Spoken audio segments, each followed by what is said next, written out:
systematic barriers that have held generations of our people back to achieving their full potential.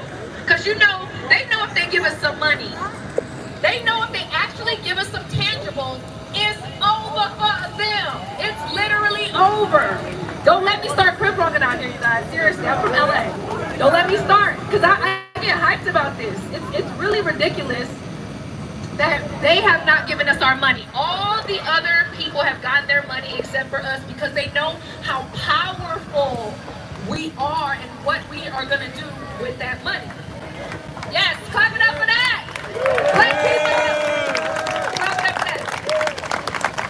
So today what we're trying to do is hold our leaders accountable and demand that they take action today. We are not going to stop. Like I said, one thing about us black people, when you owe us money, I don't care if it's $5. They gonna be at your door like, where's my $5? We are not letting up until we get our money. Clap it up, everybody. Clap it up. Clap it up. Yes, clap it up. So we have some amazing guest speakers today. And the first guest speaker, I am so excited about this man.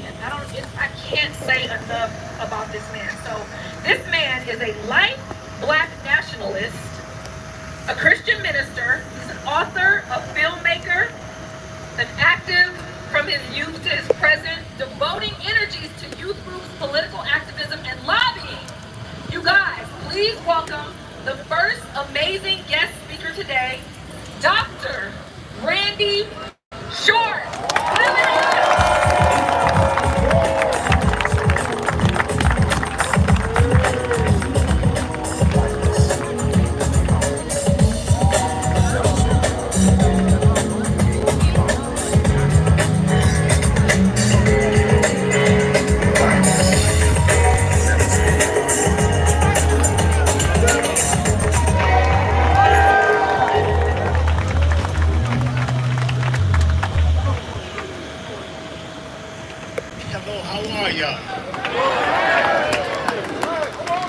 Isn't God good today? Are we people of the sun? And this is the sun out. This is going to be a great day. First and foremost, we've got to thank Brother Tariq Nasheed and his team and these beautiful brothers protecting us from all the garbage that could and might happen if we didn't have the FOI and other people looking out for us. Thank God for our brothers. Thank God for the sisters. Thank God for the FOI. Thank God for the technicians, but most importantly, thank God that we're here. Now, it's going to be a little tense, because I'm going to be very honest with you. We got a lot of work to do, but we can get it done because God's on our side. And when God's on your side, who can be against you? Nobody. Can white supremacists? No. Can the boule? No. Can sellout Negroes? No. Can illegals? No. Can liberals? No. Can racist sodomites? No. Can feminists? No. Nobody can stop us, that's right. Now, let's start this off. We're here because we need MFM, and y'all know what that means. And since they're families, and my mother's here, thank God for my mother. In fact, let's just take a minute and give a big applause to one, Tariq, his team, the security, and give all of us a hand.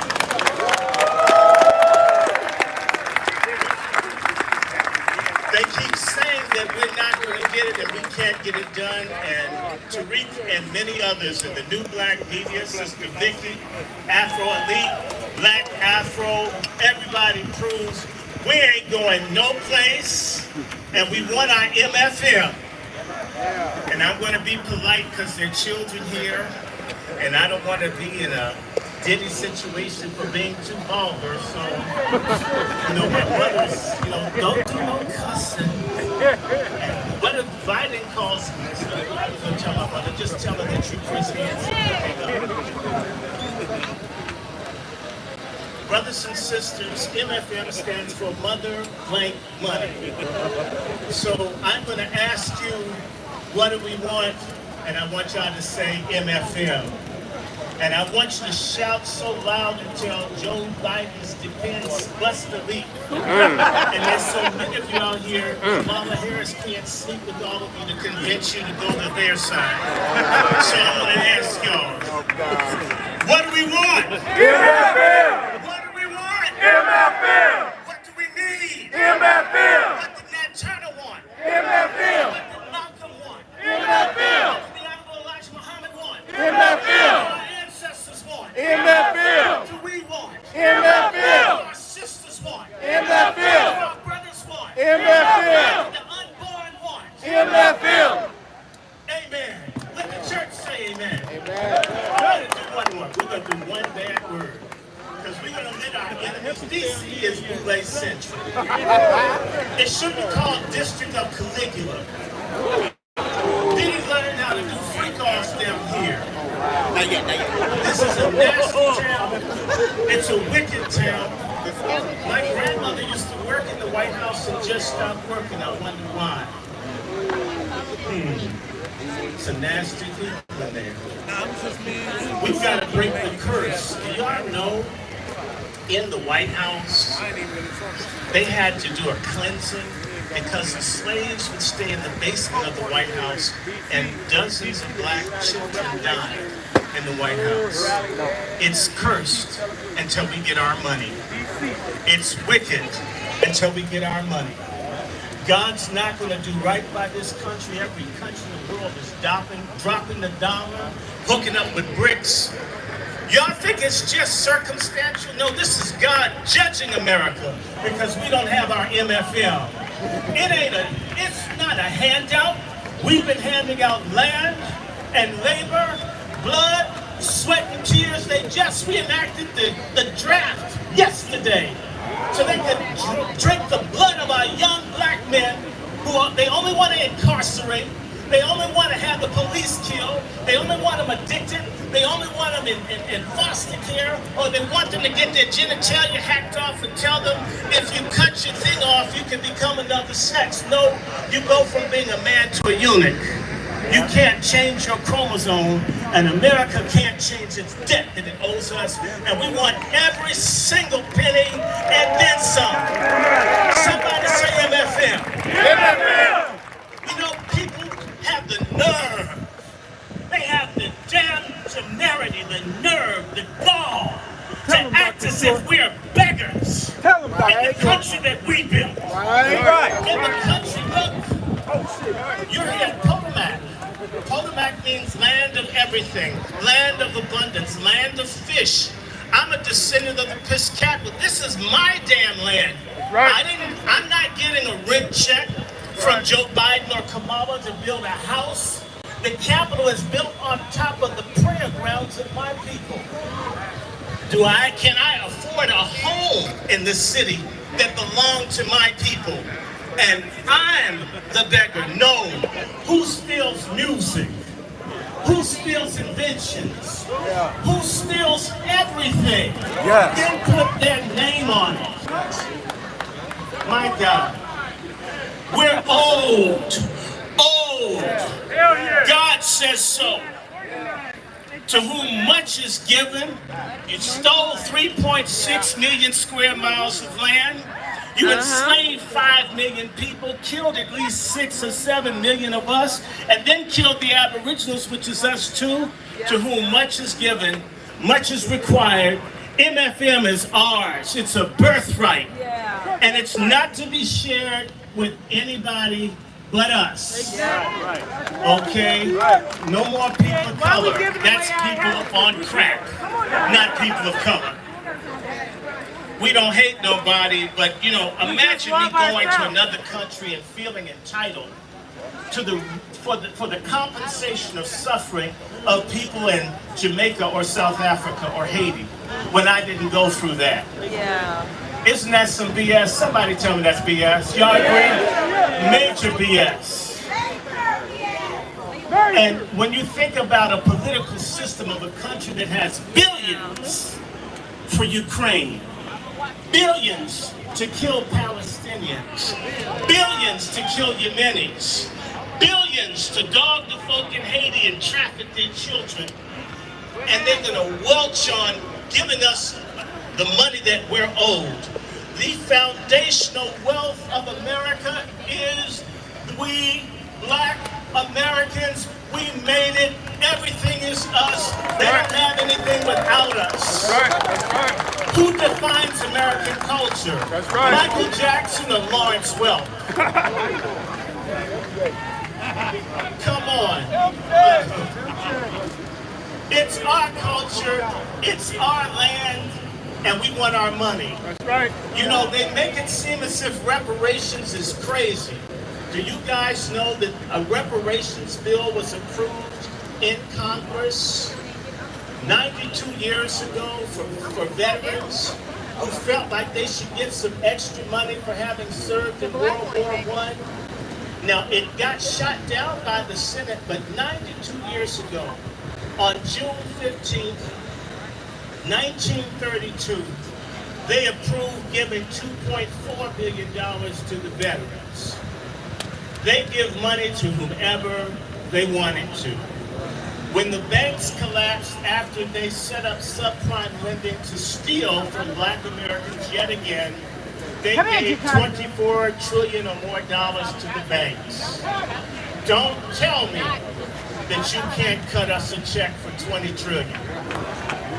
Don't tell me you can't do it for 40. And if you can't give it in cash, we'll take it in kind.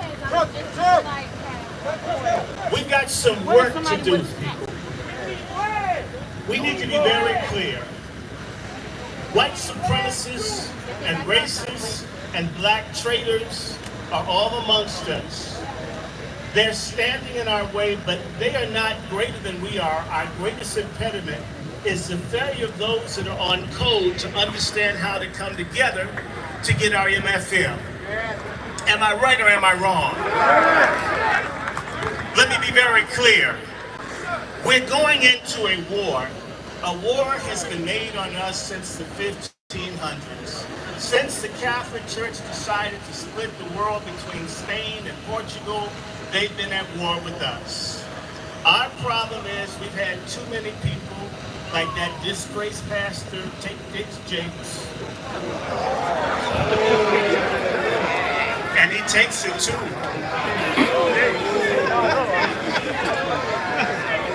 We've got these people that tell us we'll just get along and be friends to everybody when they've got books like the Turner Diaries where they're planning to mass murder all of us. The government knows all about it. And that no good coon from Kenya, named Ofaga, that's what I call him. They knew in 2009 that the police departments across the country were infiltrated by white racial terrorists who planned to make a race war. They just busted someone in Arizona and they keep catching them. They know all about it. Certain people have a thing that's called the Day of the Rope where they're going to mass murder all of us. They're at war with us. And so all this idea of swirling and assimilating, and look, I don't hate folks of any kind. I'm not preaching hatred of anybody. Okay, I was just telling folks to show you how crazy this world is. You know, I always talk to folks about genealogy because, you know what? We're one black American family that hasn't recognized how much we need each other because we don't have anybody but each other and God. This was something that our elders used to know. We've lost the sense of the knowledge of one another, and we need to get on top of that real fast. The illegals come here and set up within days, whether it's legal or illegal. They do give them our money, and they're giving them billions, stealing from us yet again to replace us. The only thing that's going to stop them is us becoming a unified force, an army for restitution, an army for reparation, an army for reconstruction, an army for independence, an army for freedom, an army for justice, an army to make right what's been done to us for centuries, and we apologize to nobody.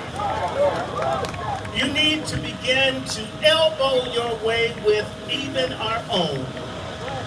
So we've got a central issue here. If you're a boxer, you have to prepare for the fight or you're going to get your ass beat.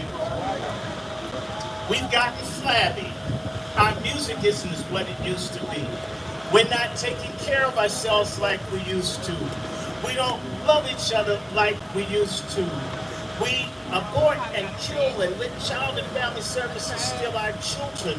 We're getting divorced. We're letting racist feminists teach the women to hate the men, and then we got this scanosphere where the men are now hate the women, want to run with everybody else. In order for us to get what we are owed, we're going to have to change our state of affairs. We're going to have to turn from looking for allies and get alive with self. We need to be alive because the greatest elements of our atomic bomb is black, male and female unity in the form of a family. That is the greatest fear in this country, that we will come together, love each other, protect each other, cherish each other, respect each other, protect each other, have health care for each other. We used to do it before we had almost $2 trillion in income. There's a reason that we're not organized, and that is because we've got enemies within our group. Oh yes, we can talk about all of them. But let's just be clear. You got the Democrats, the Republicans. You got the divine swine. You got the Gasons. You got a lot of people working for everything but what we need. We've got the Congressional Black Circus, the National Asshole Network, the Southern Christian Cool Leadership. We've got so many of these groups that are doing everything but bringing us together. What we voted for them to do. And it's time for us to have a purge and a civil war. And if you're not on code with MFM, if you don't understand that my reparations do not belong to somebody in Sudan, my reparations do not belong to people in Mexico. My freedom isn't dependent on somebody else's freedom. Pan-Africanism is a great idea, but you know what? Why not some pan-Black Americanism? Why not some unity here? Why not invest in one another here? Why not stick together here? Why not have families here? We're going to need a supernatural divine love for each other because of the thousands of years of conditioning. If you've ever read Chancellor Williams' book about how they've been working to bring us down, and in this country, 500 years of non-stop voice. In reality, we've never fully breathed free for 500 years. Look at how the Palestinians have had 120 years of what we've had 500 years of. Folks in Africa, Nigeria, the white folks took over Nigeria effectively in 1910, were out by 1960. I had explained to a Nigerian, my grandmother was born in 1911, and she wasn't really free. And then that was a year after Nigeria became a federation. In 1960, when Nigeria became an independent nation, my grandmother couldn't vote in this city. My grandmother was segregated. My grandmother was a second-class citizen. And basically, when my grandmother died, they didn't diagnose that she had ovarian cancer, and she was in a medical facility. This medical apartheid. All of these things. Our sisters dying when they want to have the baby. Sisters being sterilized. Organ theft. In order to stop this, you know, the Bible says Satan comes but to kill, steal, and destroy. Haven't we been killed and destroyed? And haven't we been robbed? Well, do you think we're dealing with God or are we dealing with Satan? Isn't this the synagogue of Satan? Folks sit up and take the Bible and tell you a 50-year jubilee is a justification for why we don't get reparations. It's time for us to come together like never before. It's time for us to kick out traitors, to be harsh. Hell yeah. If you can't get out your house, pray. Let me give y'all a story. Back in 2011, I was in Libya about this time, watching them bomb and kill people in Africa with Obama and Susan Rice, the half Jamaican former Secretary of State and United Nations representative for the United States U.S. Ambassador. And when I had an opportunity, I went to the 40th anniversary of the Congressional Black Caucus up in Howard. And I went there to confront Donald Payne Sr. And when Donald Payne snuck out of the building on Howard's campus, I snuck out too. And I want to give you an example of the kind of traitor leadership that we've got. I asked Congressman Payne, sir, I just came back from Libya. They are gang raping, mutilating, making snuff porn, torturing, butchering black women and babies and girls in Libya with U.S. tax dollars. And you know, he kind of giggled in my face. He giggled. And he says, oh, well, you know, these things kind of happen. These things kind of happen. And I said to him, sir, pardon my language, y'all, what the fuck use a nigger congressman and nigger congresswomen if we don't protect our black women and girls, sir? And I went on to say to him, excuse me, is there a genocide in Africa that you don't like? How come you don't do anything for folks in Newark? And I don't know, God is real, people. I told him, God's cutting your life off. You're not going to live 12 months. He died 11 months later. We need to pray these people out. If you can't boycott them, you can't vote them out. Our ancestors would get, and when they do, will the circle be unbroken? We'll pray them out if we can't drive them out. You know, his son got in, and in March, one of my buddies from Sudan came to see me, and I told him, I can't help you about the genocide in Sudan because the son of the man I prayed out is in, but I'll pray for him. So on April 1st, I prayed that God deal with Donald Payne Jr. because they're killing folks all over Africa. The Paynes had a lock on Africa in the Congress and wouldn't do anything. You know, Donald Payne had a massive heart attack April 6th. Okay, they tell me to go. Are y'all good? Okay, now I need to stop, but let me say this to you. You know, prayer changes things, boycotts change things, unity changes things, love changes things. And more importantly, before I leave you, I want to say this. As part of SALT Ministry, as part of the United New Black Media, our group, we work under Brother Tariq and them. We're starting a thing called the Black Patriarch Movement because we got to get our black men into warrior mode. We are going to meet on August 24th here. We want your support. We need your help. We got to go fund me. It's a Patriarch Summit. You can always find me if you do YouTube. I'm the Angry Black Men's Book Club. Email me if you can. I'm wrandyshort on gmail.com. I do respond. We must bring, and trust me, when we get the men together, we want to have the Wazis, our warrior sisters. In fact, say Wazi sisters. Wazis! All you Wazis, you warrior sisters, we're going to have by the fall 2 different groups working in tandem because when black men and black women get together, nobody can stop us from getting our MFM. MFM! MFM! MFM! MFM! MFM! MFM! Guys, give it up for Dr. Randy Short.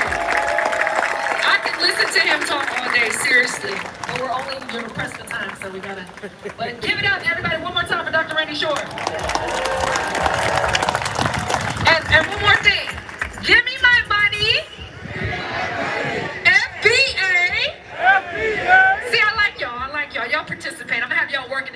y'all know. Y'all gonna be working. Okay, so I'm really, you guys, super excited. I love this woman. She's so amazing. She's an educator, she's an engineer, a powerful youth advocate for over 20 years of educational experience. She has created numerous programs geared towards Black youth development.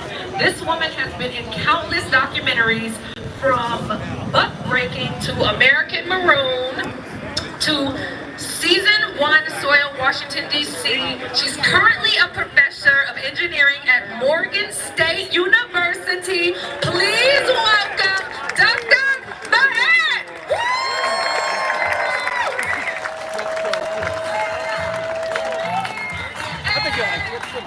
Come on, y'all. Say it loud.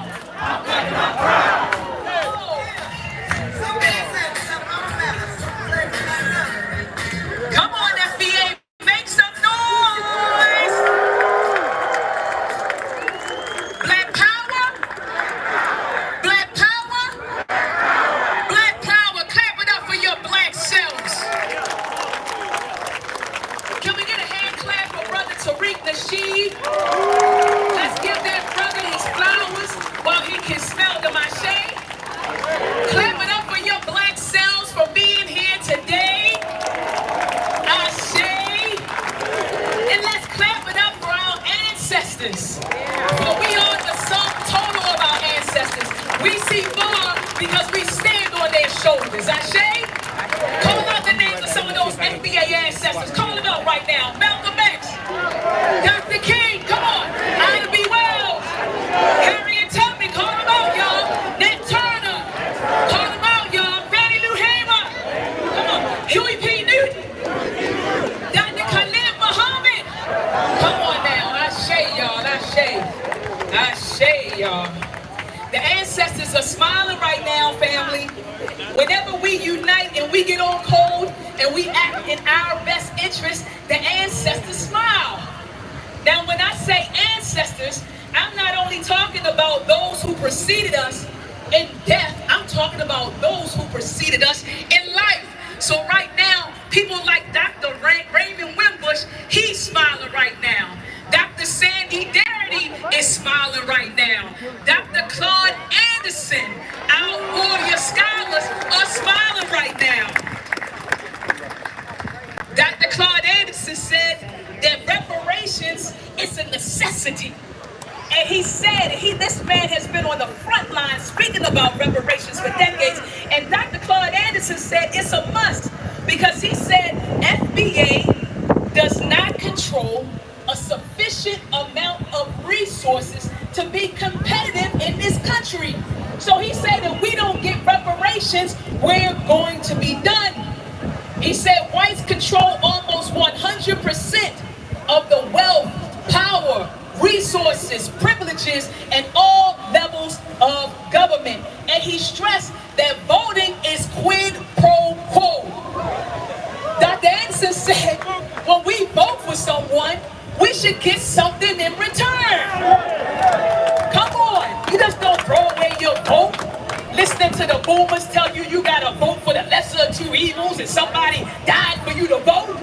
That was a dagger, wasn't it? I love you boomers. I love you boomers, but that was a little dagger. We're practicing prank quo po. And we want to go out here and vote. We want something for our vote. And that is, say reparations. Black folks have been voting Democrat since Roosevelt was elected in 1933. He promised America a new deal. But what it did was create opportunities for white Americans and it further disadvantaged Black Americans. Yet we've been voting Democrat ever since. And what has that gotten us?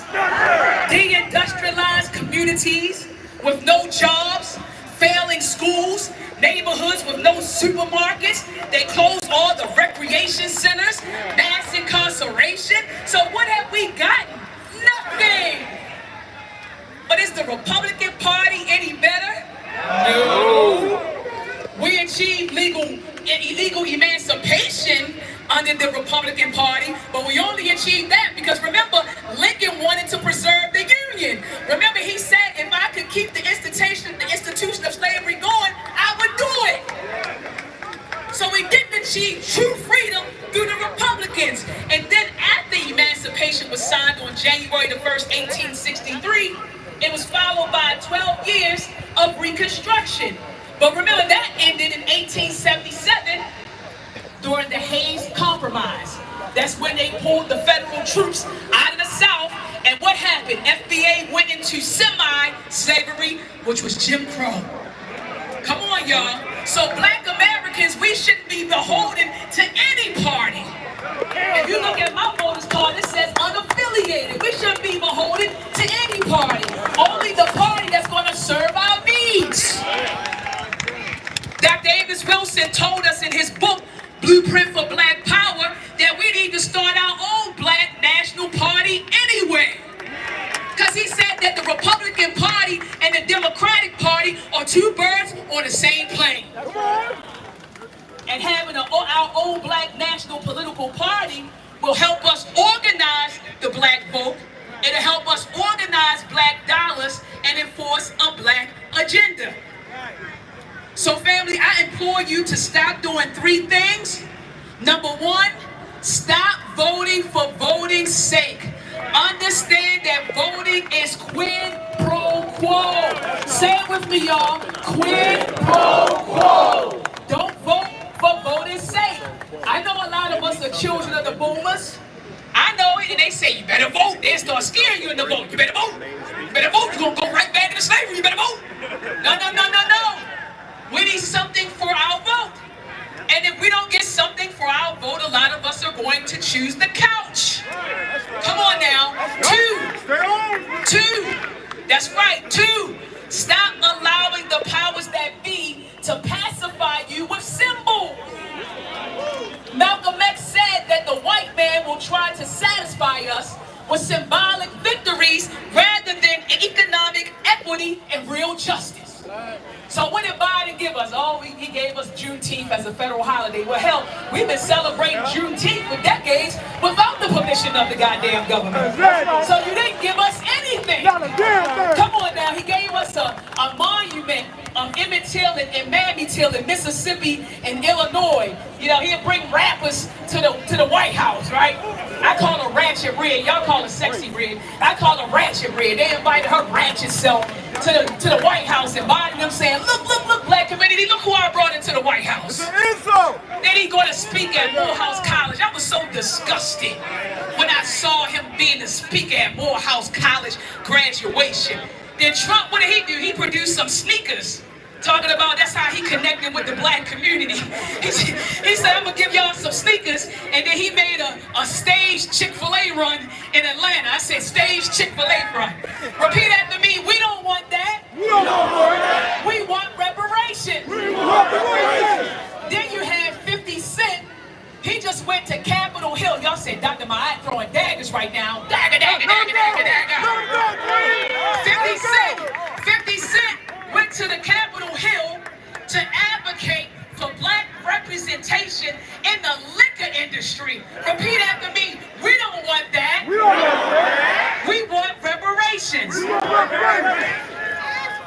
And third, don't allow them to call any program that gives black folks a couple of dollars a reparation program. I've been looking online and some of these articles and in some of these things, well, we're going to give our black citizens $500 each. This is our reparations program. That's not reparations.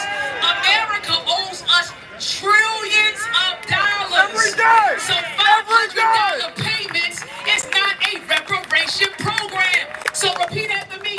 We don't want that. We don't want that. We want real reparations. We want real reparations.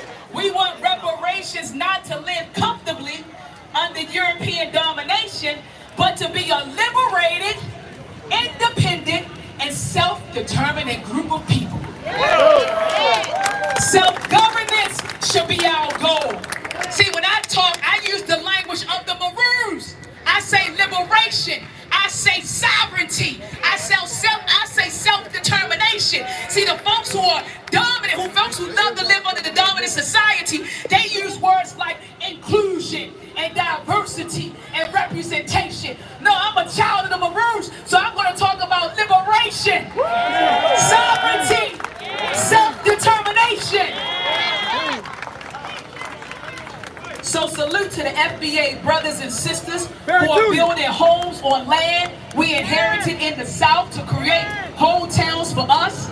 Salute to our brothers and sisters who build institutions, educational institutions, businesses, economic engines, and cultural institutions in our communities, all while we continue to fight for liberation. Reparations, I'm sorry. Reparations. So FBA, I want to close with these words. Keep building. Keep building. Protect what we build. Protect what we build. Support what we build. Support what we build. Keep fighting. Keep fighting. And know that the struggle continues. Know that the struggle continues. But victory. But victory. Victory. But victory. Say it loud. Victory. But victory. But victory is certain with that piece of black power.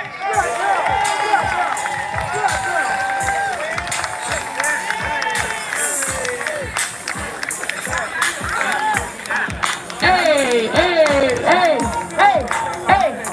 I told you it's a cookout, y'all. I told you it's a cookout too now. It's summertime, Juneteenth, turn up. Y'all need to get hyped, come on. Wipe me down, hey, wipe me down, hey, wipe me down, hey. I told you I'm gonna turn this into a rap concert every now and then. FB, FB, FB. Thank y'all, see? It's a cookout over here. I told you, we having fun today. Okay, let's keep this party going. Uh-oh, we have 2 notes. Here we go. All right, now this gentleman, this amazing gentleman is everyone's favorite Gullah Geechee reparationist. Hello, y'all know what I'm talking about. From South Carolina in the building. Okay, this man is an activist, a political candidate. Yes, he's a political candidate of the nominee of the U.S. Citizens Party for this year, November 2024 elections. You guys, please welcome Greg Marcel Dixon.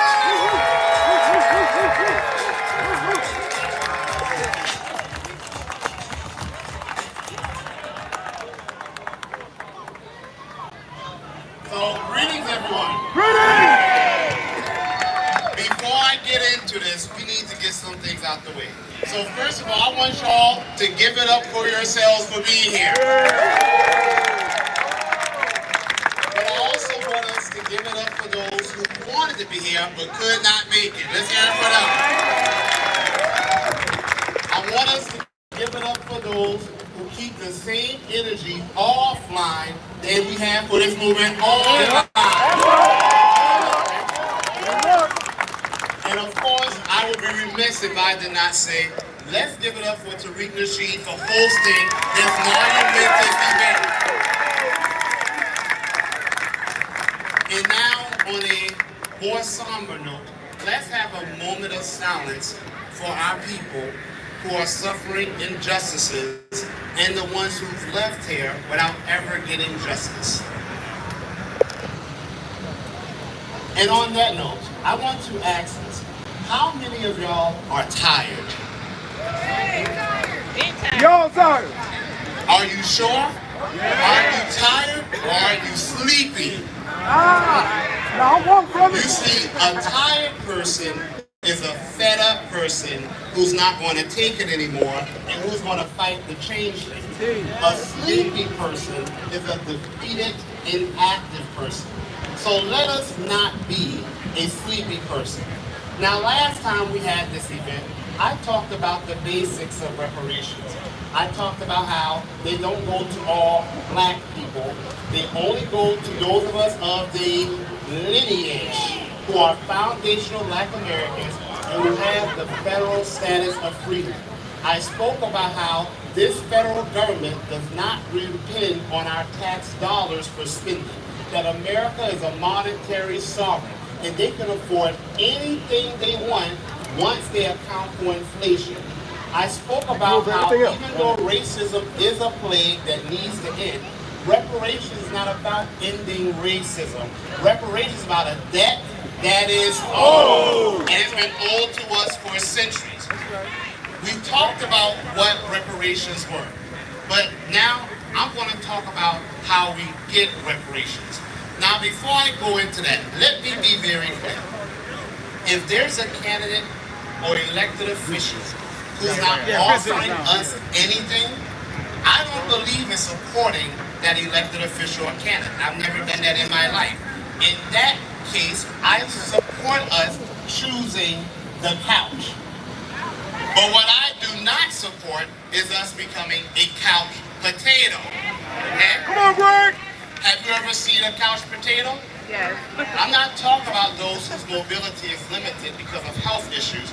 I'm talking about those who sit there, live a sedentary life, they become unhealthier and unhealthier, and then they slip into a diabetic coma and die from a massive heart attack. No, we are going to have to work for reparations, okay? And look, we may have different viewpoints. Me, for example, this is just speaking for me.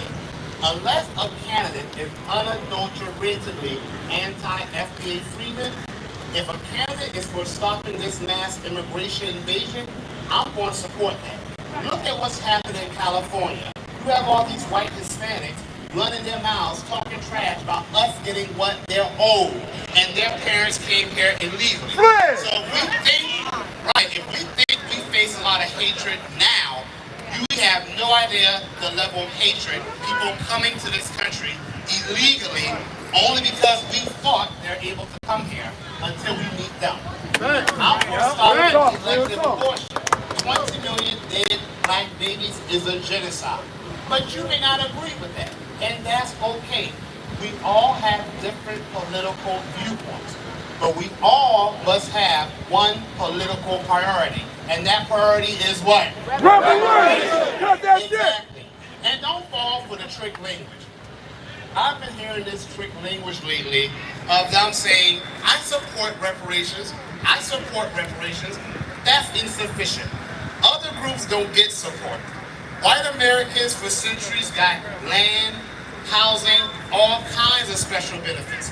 Native American tribes and their descendants, intern Japanese and their descendants, Iranian hostages and their descendants, the Guamanians, the Downwinders, Holocaust survivors and their descendants, those groups don't just get support.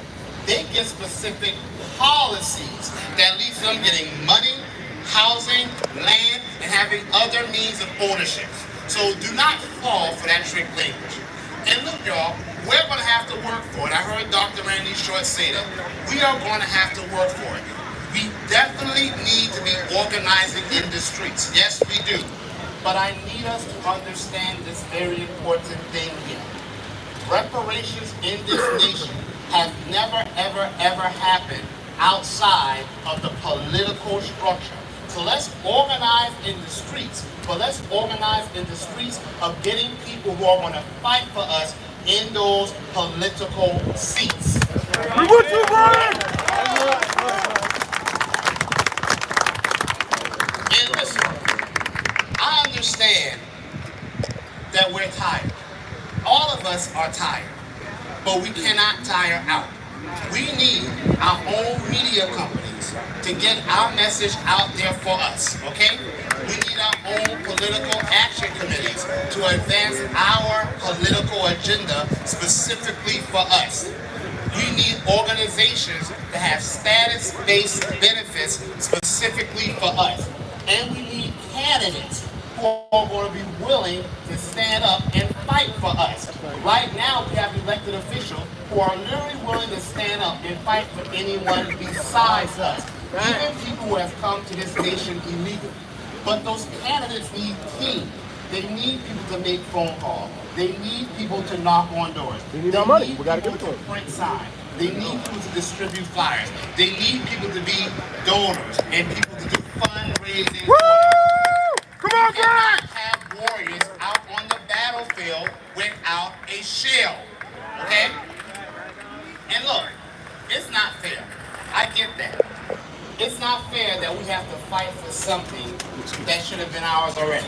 Dr. Martin Luther King Jr. said he was tired of marching for something that should have been his upon his birth.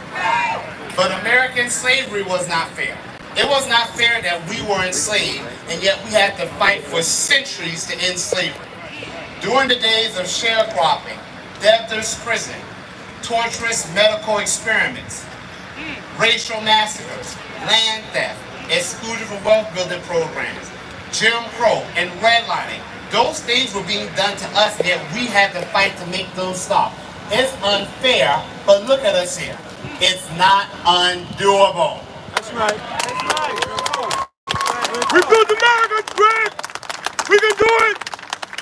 Our ancestors organized and accomplished their mission with far, far, far, far less resources than we have now. We have more political representation and specific policies for us in the 1800s than we do now. And if we're going to be honest, our ancestors, our forefathers, they faced far, far, far more violence than we face now. And they didn't just have less protection, they had no protection. So if we are their children and they can do it, then we can do it too. That's right. That's right. But I have a question for you. Are you willing to do it? Yes, sir!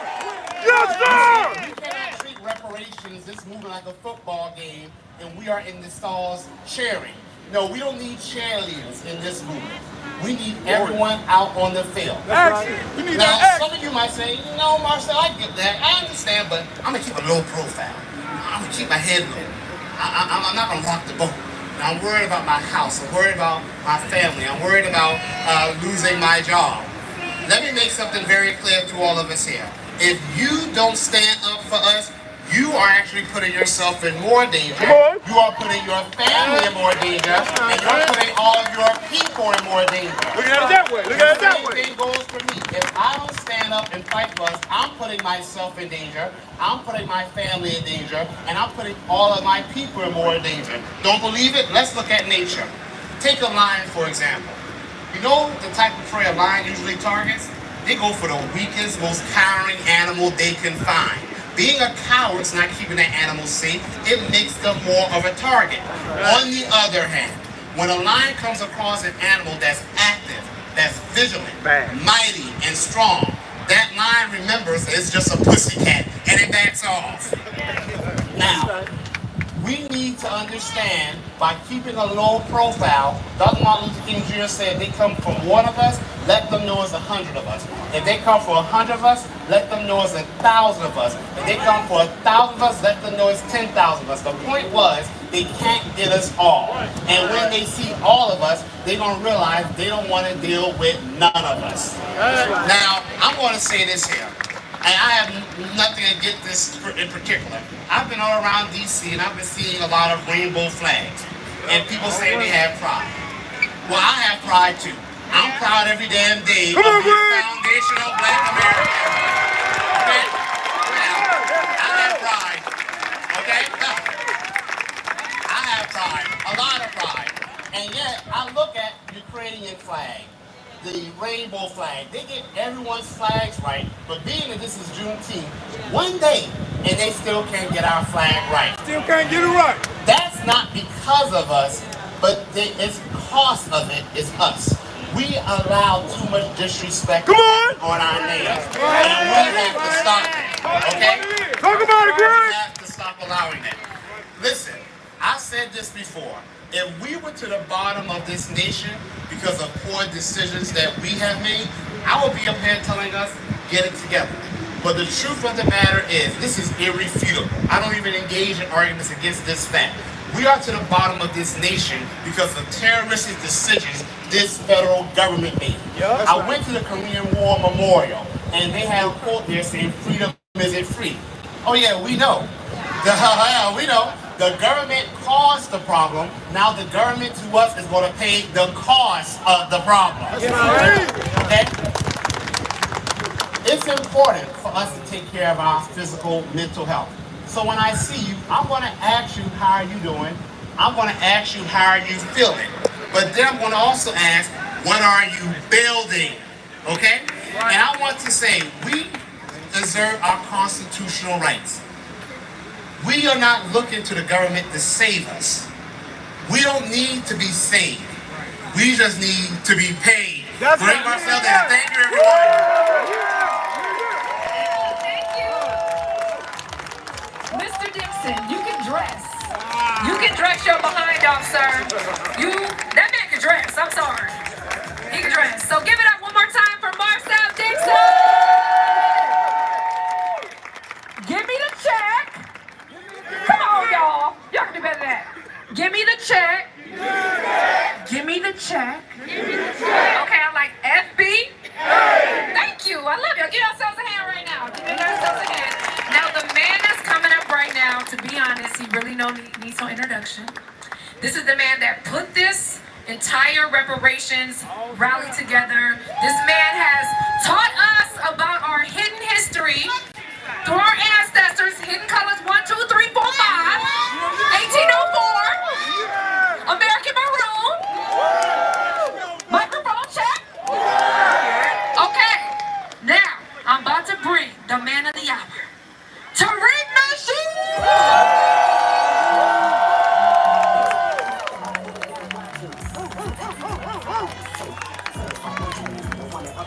Y'all gotta give it up better than that, DC.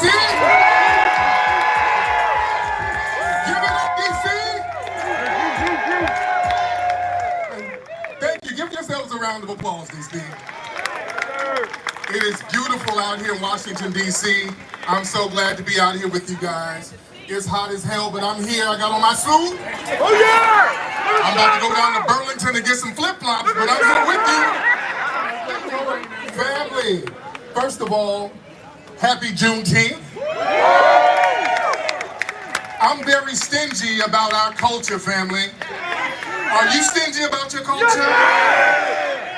We are all we need. Say, we are all we need. We don't need people tacking our Juneteenth onto all of these other things. Have y'all noticed that? Do they do that with other groups in their celebrations? Do they tack on other things to the Puerto Rican Day Parade? Do they tack on other things to the Caribbean Day Parade? Do they tack on other things to St. Patrick's Day? On St. Patrick's Day, they're like, everybody, you gotta wear green. That's it. With us, Juneteenth, they got pink colors, rainbow colors, trans colors, all of this stuff. They want to attack all of this stuff to Juneteenth. We're not the mules for everybody. You're not going to use us as mules anymore. Right? I saw some stuff out here in D.C. Celebrate Juneteenth and Breast Cancer Awareness Month. We're not hating breast cancer, but this is about us and our Foundation of Black American Lineage. We are good enough. Now, family, we also got to pay honor and respect to the brothers and sisters in Tulsa who received a harsh injustice. We're still standing with them. We haven't forgotten about them. That was a horrible injustice, and we're going to stand up for them. Because the white supremacists like to use the excuse, well, the people who were harmed, they're not here anymore. Those people stayed here for over a century to see that justice is going to be served. And we're going to take the baton and make sure that that happens. That's right. This country has created and committed war crimes and paid the people they committed war crimes against. In World War II, when they bombed Europe, did they have a Marshall Plan that they gave them money for? Did they give money to Japan? They even gave money to Vietnam. They gave money to the Iran hostages in 1979. Yes, they did. You understand that? They gave money to the victims of 9/11. But when it comes to us, everybody wants to act like they don't know how to give us the compensation we're supposed to get. And we're saying no more. Now, family, we're not going to take any excuses that people give us when it comes to reparations. When it comes to giving us our reparations, everybody wants to play dumb and ask these dumb questions like, Tariq, you in this reparations, listen, why should I be punished for something that I didn't do? You benefit. But here's the thing, we black people, we get punished for stuff we didn't do all the time. Every time there's a crime in Chicago, we all get blamed for it. We ain't got nothing to do with that. If there's a crime in New York, they start stopping and frisking everybody. We all get punished. And also, us getting reparations, look at how the language is. Punishment. That's not a punishment. If we get reparations, that's going to stimulate the economy. We're not foreigners, so we're not going to send money outside of the United States. That money is going to bounce within the United States and stimulate the economy. They know that. See, they know the temerity that we have as foundational Black Americans, because the excuse they like to give, well, if we give y'all the money, you guys are just going to just buy rims and weed. If they really thought that, they would have no problem giving it to you. They know that you guys are going to be entrepreneurs. You're going to start businesses. You're going to open up houses and hotels and Fortune 500 companies. They know that what you're built of. They know what you're about, foundational Black American family, because you built this anyway. You built this. This city that we're in, Benjamin Banneker designed this city, foundational Black American. All right? That White House down the street, foundational Black American hands built that house. Right. We're not taking excuses. Another excuse they like to throw at us, well, how can we tell who's eligible for reparations? Everybody's just so mixed up. Well, family, when we owe money, the government knows how to find us, don't they? If we owe child support, brothers, they know how to find you, don't they? You owe a light bill, they know how to find you. You owe a parking ticket, they know how to find you. You get a Rent-A-Center TV, they know how to find you. When they gotta give us money, now, oh, I'm legally blind. It's easy to find us. Foundational Black Americans, we are record keepers. You know, you go to your grandmama's house, she got everybody's birth certificate under that mattress. We know how to trace our lineage back through paper. We can do DNA. They have all types of advanced sciences where we can trace who's who. We can do hairline analysis. Let's swab some of these hairlines.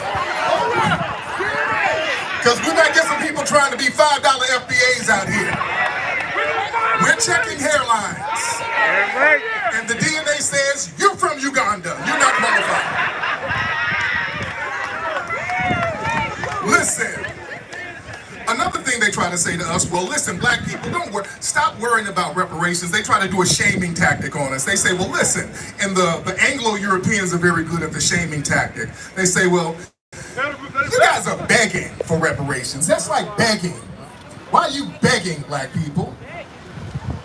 You're not begging for what's owed. If somebody owes you something, that's not begging. You owe me. You Anglo-Europeans, you were begging to get out of the slums of Europe. I want y'all to understand, Europe was a slum before the Western slave trade. The money built from slavery over here funded Europe. You understand that? They begged to come to Ellis Island. They begged to go to New York. They begged to leave Europe to come to Washington, D.C. While they were begging, we were building, and we want to get paid for what we built.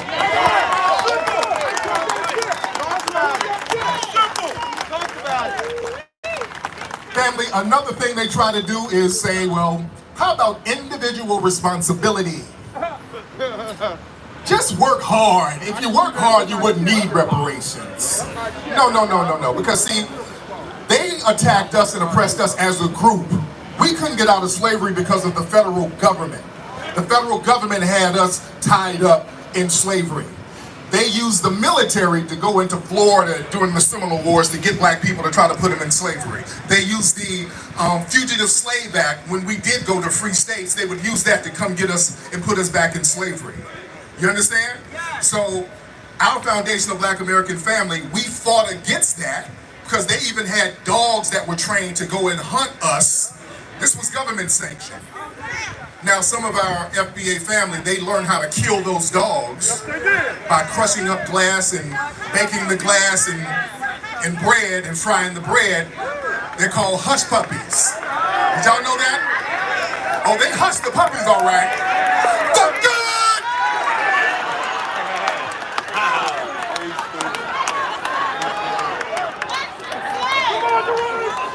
Shout out to Brother Umar.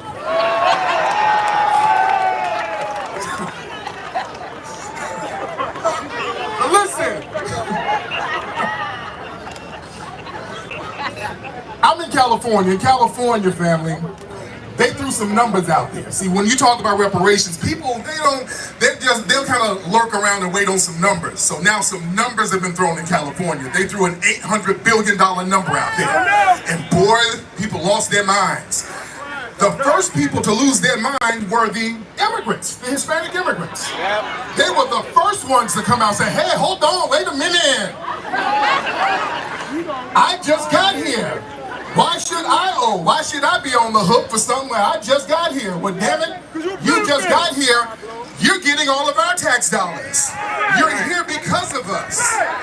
Y'all going to D.C., New York and Chicago and all of these other cities, you're getting debit cards with all of our tax dollars on them debit cards. You should be the main ones cheerleading for us. If it weren't for foundational Black Americans, you'd be down in South America on a donkey with coffee beans. No disrespect. But we kicked in the door for all of these people to be totally ungrateful when it comes to us, because people feel like anything we get, they have to get, and that's not what it is.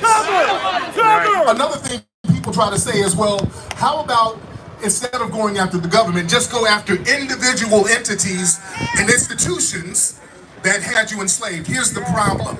All of the institutions in America are based on anti-Black racism. I want y'all to really understand that all of them. The medical industry was based on anti-Black racism. They were experimenting on us.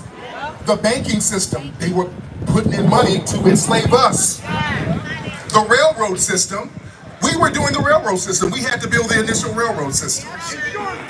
You understand? The insurance companies, they were insuring enslaved Black people. Wall Street were trading stocks and bonds. We were the stocks and bonds. All of these institutions, the entertainment industry, the first form of entertainment in America were minstrel shows. The first blockbuster movie was The Birth of a Nation. In the music industry, all of these things were based on exploitive, anti-Black racism, even now. And then they try to say, well, we have to have a lot of this minstrelly, all of this minstrel show nonsense and buffoonery in the music and in the movies, because if we put something positive out there, oh, you Black folks don't like that. You like cooning and buffooning. That's what you guys like. Family, we just released a movie called Microphone Check. How many of y'all saw Microphone Check? This is a movie we did, grassroots, having an intelligent conversation, talking about foundational Black American culture. We were selling out theaters here in D.C. and all over the country. They didn't tune in to see buffoonery and shucking and jiving. They wanted to hear truth to power. You're here today not for buffoonery and shucking and jiving. You're here for truth to power. Are you here for truth to power? Are you here for truth to power? Give yourselves a round of applause, ladies and gentlemen.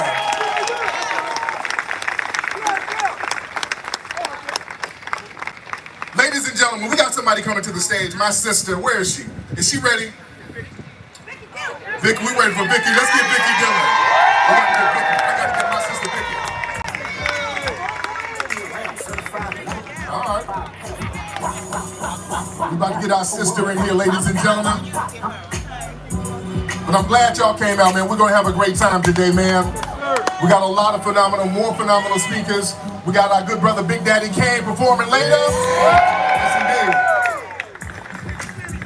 We're waiting on our sister Vicky Dillon to come on out. Where's she at? She's coming out, all right. Coming to the stage. Where's she at? There she is. Well, we got the Queen Goddess in the building. Y'all about to get some of that FBA spiritual energy from this sister. I couldn't do it without this sister. Her energy is so powerful. Oh, yes, it is. This is a phenomenal sister right here.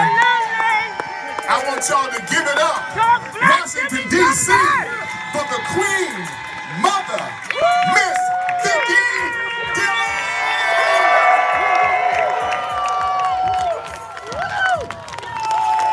Give it up some more. Talk black to me, somebody. Got it. Got it. Talk black to me. Somebody talk black to me.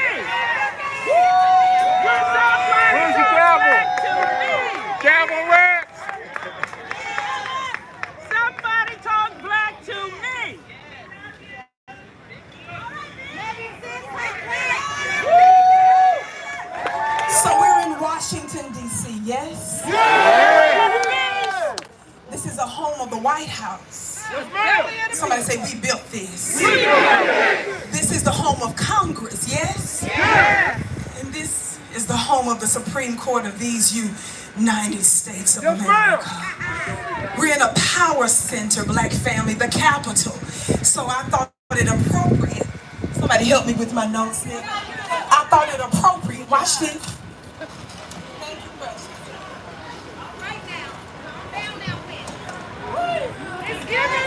I thought it appropriate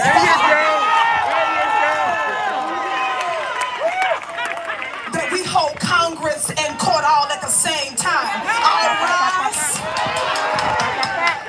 I said all rise. The honorable foundation of black Americans in session will preside. And we're not alone. I hope you understand that simultaneously the ancestors are holding court. People are wondering, why are they all of a sudden asking for reparations after all this time? How many of you all know that here and now we rep them? We are the divine lineage, and they're using us and manifesting through us and by us, and we coming to get our check.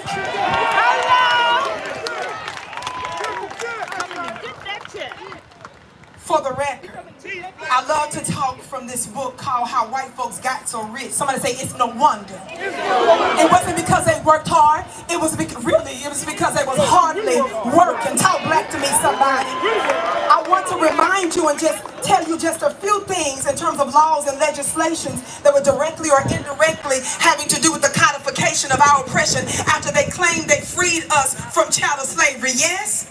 Just a few of those things is what they call this Indian land grab that directly and indirectly affects us. In fact, the great Dr. Claude Anderson reminded us what? He said that those the Indian laws and treaties, actually there are provisions for black folks too. He told us there was such things as $5 Indians, right? Where white folks was paying $5 so that they could get the benefits that was actually meant for some of us. Some of the original Indians are what? Black folks, and there was a provision for us. He told us in his powerful books that not only that it was the Indians themselves, the $5 ones and the otherwise, that were actually enslavers. They were the ones that was catching us. We were told that the U.S. government gave them money and resources to pay us and to free us, and even they refused, so they owe us too. And then I had a meeting just a couple of months ago with presidential candidate Robert F. Kennedy. We had a conversation. Somebody said I ate him up. Watch this. I reminded him that he was there representing his bloodline. But I was there representing ours. Watch this. He was showing deference for the German Holocaust. And none of us disrespect the oppression of any people. Do we, family? No. But how dare you sit here and talk to me about a German Holocaust when we've been experiencing a 500-year black Holocaust? Watch this, watch this, watch this. And every religious group, including them folks, had everything to do with our enslavement. They all owe us, sir. But not only that, I'm bringing that up for a reason. Not only that, I told him, I said, watch this, watch this, watch this. I said, theirs lasted approximately 5 years. Ours lasted about what? 500 years. And we have not gotten one red cent for reparations. Watch this, watch this. He wanted to tell me about somebody that marched with Dr. Martin Luther King. Baby, no disrespect, but we're not talking about no photo op. We're talking about somebody that has to help substantively assist those of us who created these United States of America. And after you said you freed us, guess what black folks did while we were still in under Jim Crow, just up from chattel slavery? Didn't we don the uniform, go over to Germany, and free them from Hitler, only for you to turn around and come here and call us anti-Semitic? You got us messed up. Somebody say overruled. Objection. Talk black to me, somebody. Y'all sound good.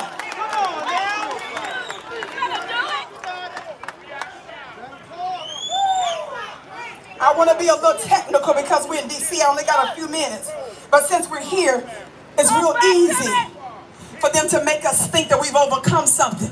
Now, you giving all this money to the white Ukrainians, yes? Yeah. God, today, hundreds of billions of dollars. That's a hell of a down payment for our reparations. looking self, Lindsey Graham, didn't he just go on television and tell us that the reason why we really fighting this war in Ukraine, this proxy war, is because they got trillions of dollars in minerals in the Ukraine, and we don't want to give that up, he said, to Russia and China. Did y'all hear that? That's our reparations. That's why I keep up with geopolitics. Watch this. Legislation, the Indian land grab, yes? Y'all, we in Washington, D.C., yes? So we got to get real technical with this. Watch this. It says what? Jefferson's curse. We're talking about slavery, the most profitable business of all time. Somebody say all time. All time. Watch this, watch this. It's sugar to cotton to oil. It says Jim Crow laws, right? New slavery, sharecropping, predatory lending, debt slavery, yes? The curse of Ham notion, labor unions, white domestic terrorism, compromise of 1877, Asian Exclusion Act, citizenship and immigration, Plessy versus Ferguson, the president of white supremacy, Woodrow Wilson, public education, student debt, slavery for black people, wealth for Wall Street and the government, the stock market, subprime mortgages, sundown towns, homestead, the land is ours, farmers administration, public housing, federal housing administration, the black tax, social security, pensions, unemployment insurance, national recovery act, minimum wage laws, homeowners loan corporation. Give me just a minute. We got to be technical in D.C. Veterans Administration, and y'all, this DC humidity is not playing with the system with the current braids. This hair's bigger than normal, about 3-4 times the size. Watch this. Veterans Administration, mortgages and racially restrictive covenants, U.S. Housing Act, black consumer slaves, forced consumerism and economic dependency, aid to families with dependency children, which is AFDC, the GI Bill, yes? The GI Bill, yes? Building of American cities, affirmative action, corporate welfare, police power, prison industrial complex, war on black drug users, white liberals, race manufacturing, Hollywood and racial propaganda, black talent snatching, healthcare, inheritance, a good old board network, grandfather clause, bribery, politicians, lobbyists. Ain't we in D.C.? Lobbyists, lecture circuits, revolving doors, government sabotage. Somebody say FBI COINTELPRO. Warmonger welfare, foreign policy and wars of aggression, false flag operations, white collar crime, organized crime, illegal drugs, patents. Somebody say patents. We in D.C., we got to be technical with this mother. University patents and business. And what? The Federal Reserve crookery. That's just a few legislative things that you got to understand how they intentionally and technically codify our oppression in law, and it still exists today. You owe a debt to us, America.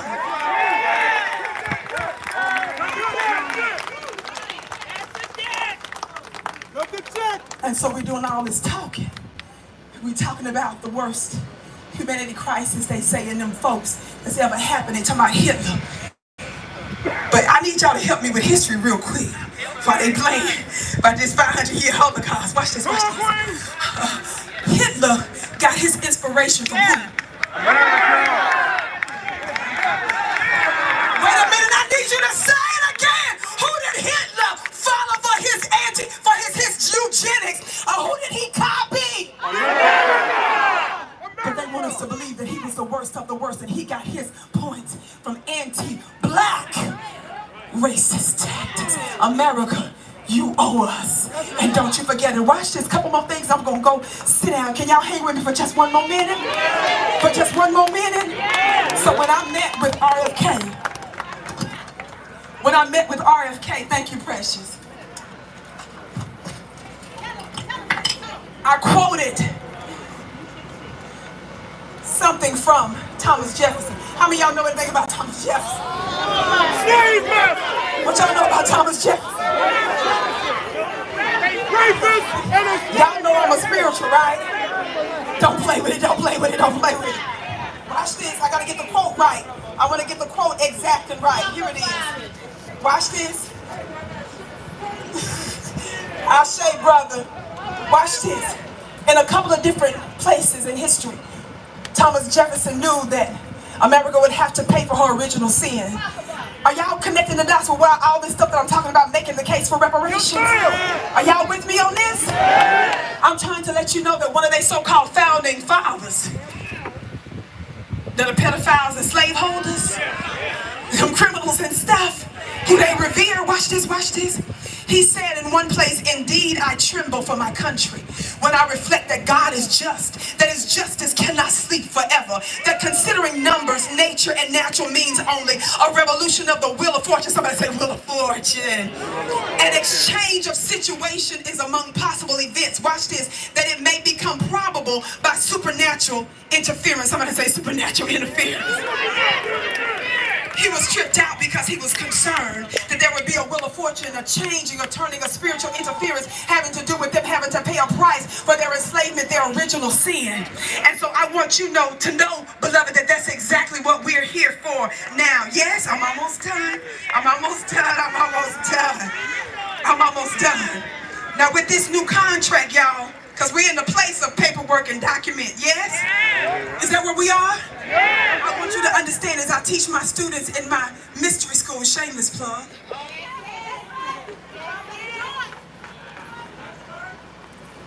that we've come to this realm under contract. And proof of a contract is when your mama went into her contractions. Y'all just missed it. You just missed it. Somebody say, what's the root word of contraction? And doesn't she shed blood? Yes, we do.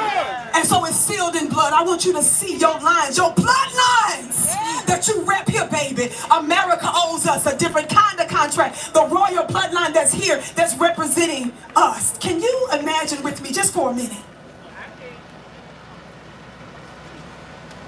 That if you can see in the halls of Congress, both Democrats, Republicans, and everything in between, that simultaneously your people, your ancestors have convened and they are in session. And they're actually the ones that's moving and motivating us for such a time as this on their behalf. One of the things I told Robert F. Kennedy is, baby, America is doomed. But I'm not the only one that told you America's doomed. I wonder who else said that. Where's the White House from here? Yeah, where's the White House from here? It's down the road. Okay, how many of y'all remember a couple of months while Joe Biden was waiting to take the oath of office for the upcoming January? Do you all remember that the black bootlicks were humiliated after they helped to get him elected? Him and Kamala ignored his funny looking self. That's from the dictionary, not the dictionary. It's from the dictionary, not the dictionary. That's my book of words. Didn't they ignore his funny looking self? He ignored them, rather, right? So the Urban League and some of the NAACP folks got so upset they started to blast him, what? On mainstream media, didn't they? Say, you ignoring us now. Watch this. They said he ain't even taking our calls. So him and Kamala met them where? On Zoom. Somebody say Zoom. Because they went public and they embarrassed them. Watch this. And in that meeting, that Zoom meeting, with so-called black sellout leaders, he said to them with raised voice, and he actually used a cuss word during that exchange, but guess what he said?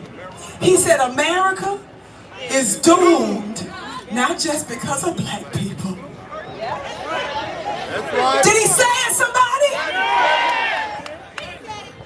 He knows the same thing that Thomas Jefferson knows, don't he? He said America is doomed. He said not just because of black people. That means it includes black people, yes?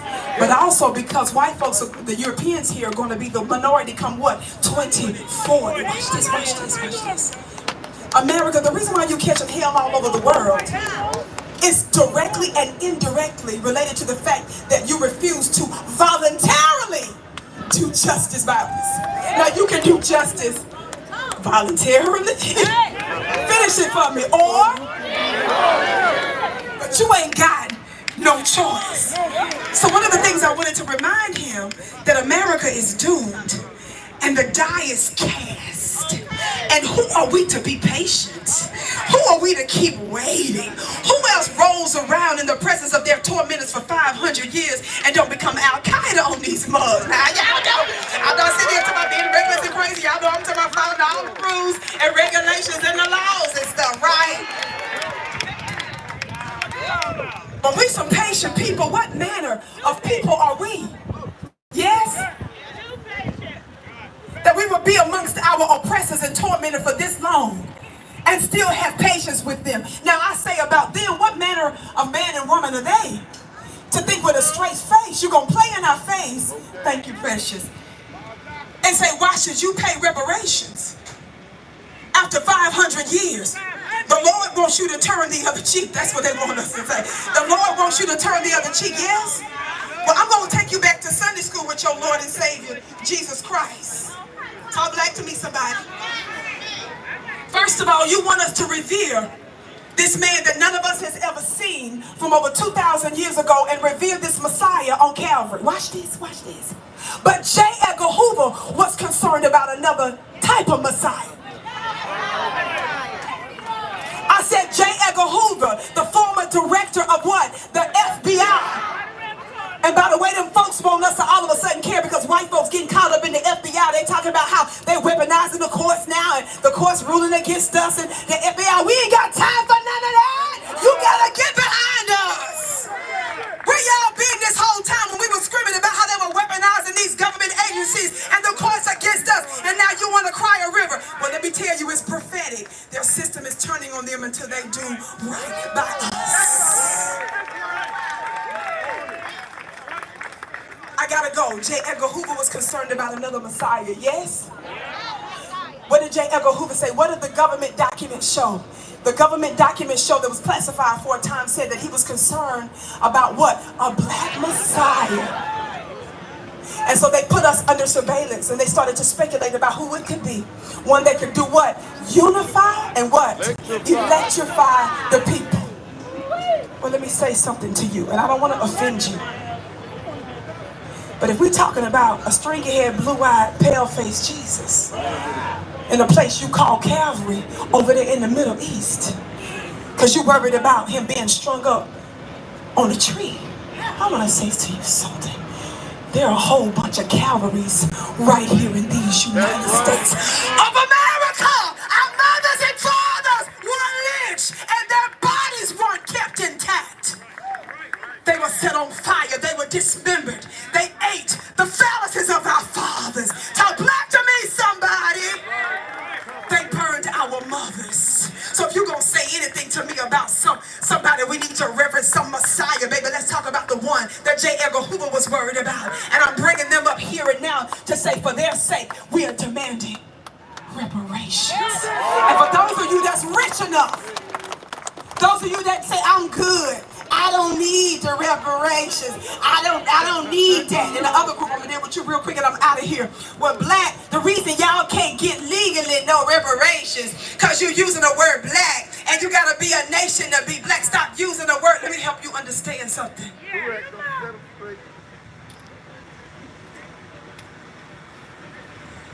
Imagine your mother screaming after having been raped and your father sodomized by that man. Imagine them running with terror. Imagine them seeing one of their other families and loved ones stuffed into a barrel with spikes inside and rolled down a hill. Imagine the terror of that. Our demand for reparations is not about what economic situation you find yourself in now, fool! It's about the blood of your mothers and fathers that demand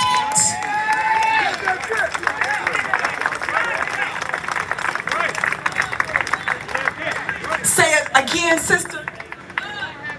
Y'all repeat after her. Repeat after her. Repeat after her. And for those of you that say black, can I get real esoteric on you real quick? Because y'all tell me, I know y'all in here, some of y'all standing here listening to me now, some of the haters especially. Watch this, watch this.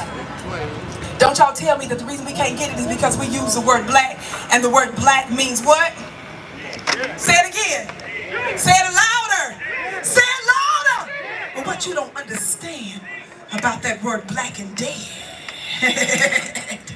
that some of the sacred ancients, including the Egyptians, understood the realm of the dead, which has to do esoterically with your ancestors. Fool, which is the high court. Do you understand me? So when you're talking about black, this ain't for everybody. I'm dealing with the technical legal stuff for the other folks. I'm just throwing this out there too real quick in my 1 minute left. Black, that's the dead that they were dealing with, baby. They knew how to tap into the ancestral realm, baby. They knew how to tap into that unseen realm. So black ain't got nothing to do with that technical stuff as it relates to law. And besides that, we have the ultimate word, the ultimate law in our mouth. And we have the ability to do what? Overrule.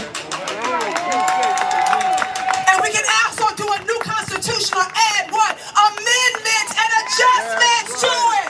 If they didn't tell the Ukrainians no, if they didn't tell legal and illegal immigrants no, then what the hell they look like telling those of us who are the true founding fathers and mothers of this country no?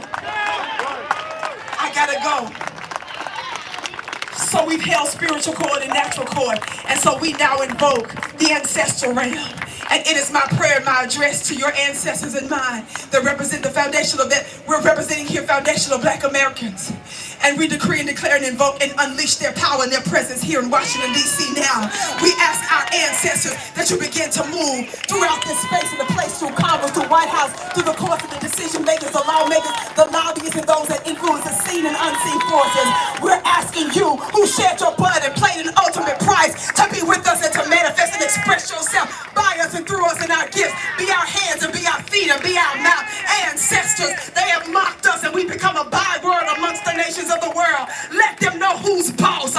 Throw your weight around. Ancestors, come down now and help us push forth this prophetic bill, this prophetic marker, so that it's acted and put into legislation, because your blood demands that we are here now and we give thanks for it now. Ashe! Ashe! My session is adjourned.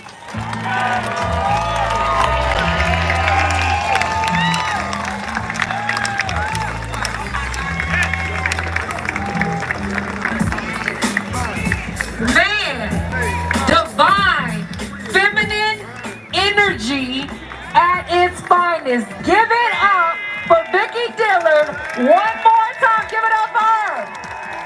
That woman gives me chills. I love her. I literally love her. Let's see if y'all...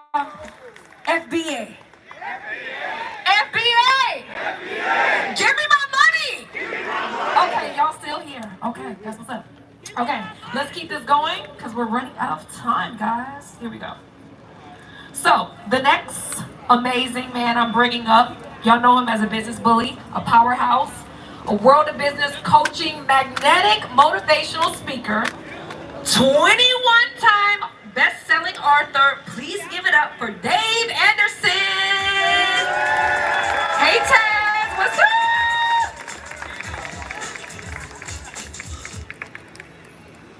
You could let that rock a little bit, DJ. I got things to say. Foundational Black Americans, what up?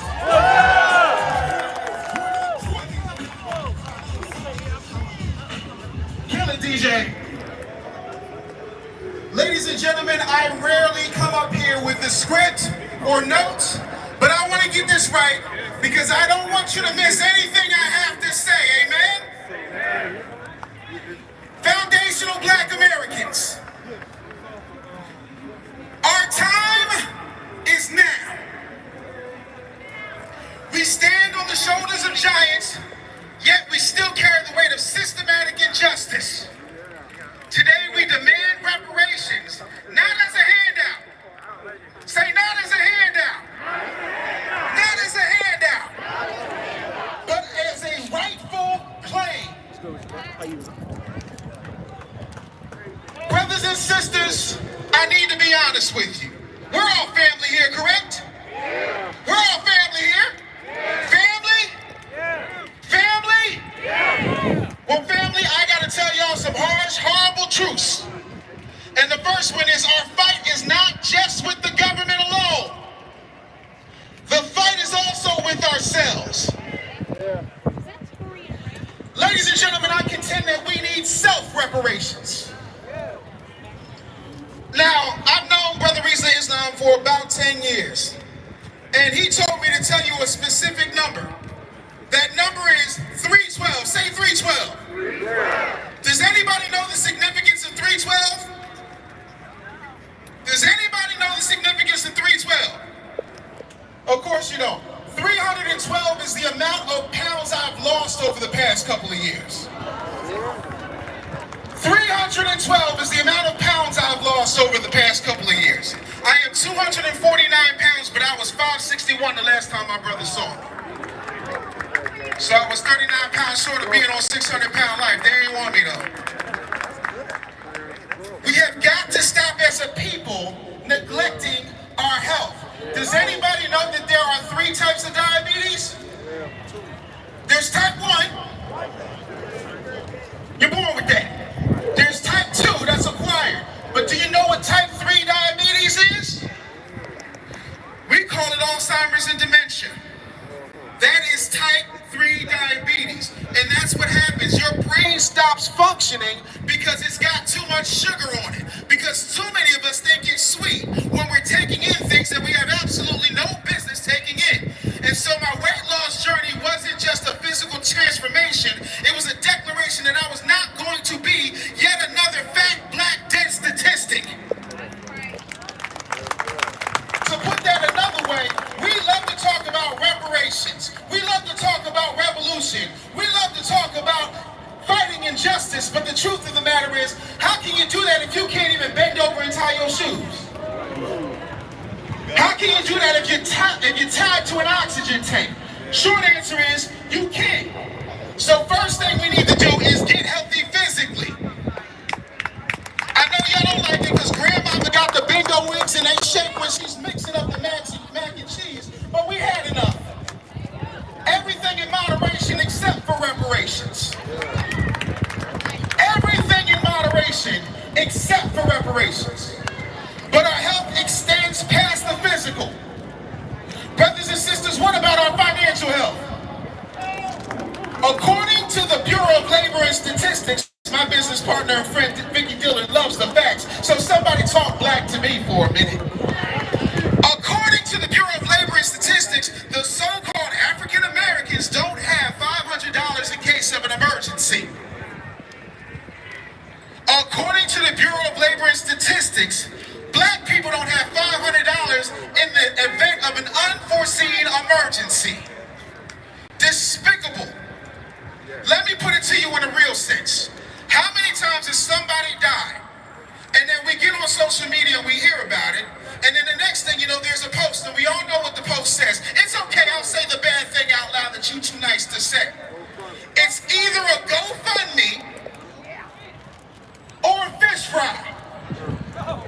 How many GoFundMes and fish fries are we going to have before we wake the hell up? If you take the Industrial Revolution off the table, if you take the system of slavery off the table, one of the main ways that the dominant society made their money was through generational wealth, through life insurance. But some of y'all think y'all gonna take it with you.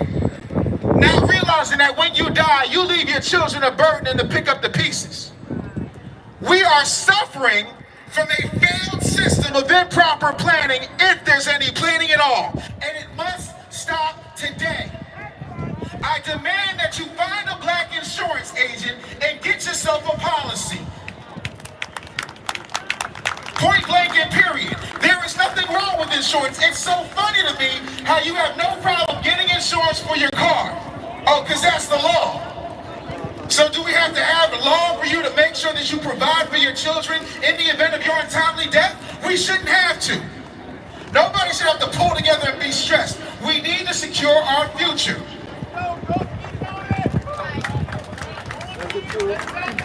Y'all ain't gonna like this one either. Attention, baby mamas. I stand here before you telling you that there was a period of time. It doesn't mean that we were happy. It doesn't mean that we didn't have problems. But we had the strongest family unit of any other group in the United States because our fathers were in the home. But people like Jim Crow Joe and his cronies were telling y'all that they was going to babyface you. I'll pay your rent. I'll buy your clothes. I'll give you food too. Just don't have a man in the house. And you bought it lock, stock, and barrel. Our children need present fathers in the home. And I'm not shaming our sisters, I'm not. I'm just calling out the ugly thing that nobody wants to say. Brothers, we know, because I got some brothers that are real smart, and they'll say, well, you know, there's like 42 versions of contraception that women can take. Well, I gotta be the one to put on the condom. Because you're irresponsible. We have to be responsible. I have 2 daughters by the same woman that I married.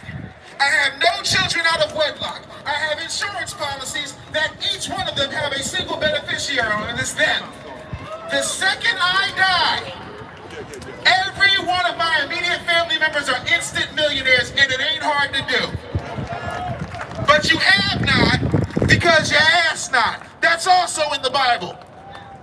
But the problem is we buy bull, and we don't put our money where our assets are. We do not put our money where our wealth is. We have to break the cycle of abandonment. We have to break the cycle of excuses, and we have to break the cycle of just voting one way and expecting something different to happen. Where you from? Where you from? Now, I got locks. I see a lot of my brothers and sisters out here have locks. It is a symbol of our pride, and I love it, but I want to tell you something. How many people right here are working a 9 to 5? No shame, I'm just asking. How many people are working a 9 to 5? Brothers and sisters, ain't y'all tired? Aren't you tired of having a code switch and laugh at your supervisor Topher's jokes, which ain't funny? Ain't you tired of having to go to a job that does not respect you? Do you know that on Monday morning between 6 o'clock and 9, the majority of the heart attacks in this country happen? Because you're going to a job that is taking your skills, your talents, your natural resources, and making millions of dollars off of it. But you're telling me it is too hard for you to build a business. How? You built America. It don't get that much harder. There's a 7-year-old who is making $30 million a year reviewing toys he does not manufacture. There is no excuse. There is somebody that is willing to pay for what it is that you have, but you take your gifts for granted. We must create our own opportunities so that we can be with each other in a safe space where we don't have to put on the non-threatening voice and take all the bass out.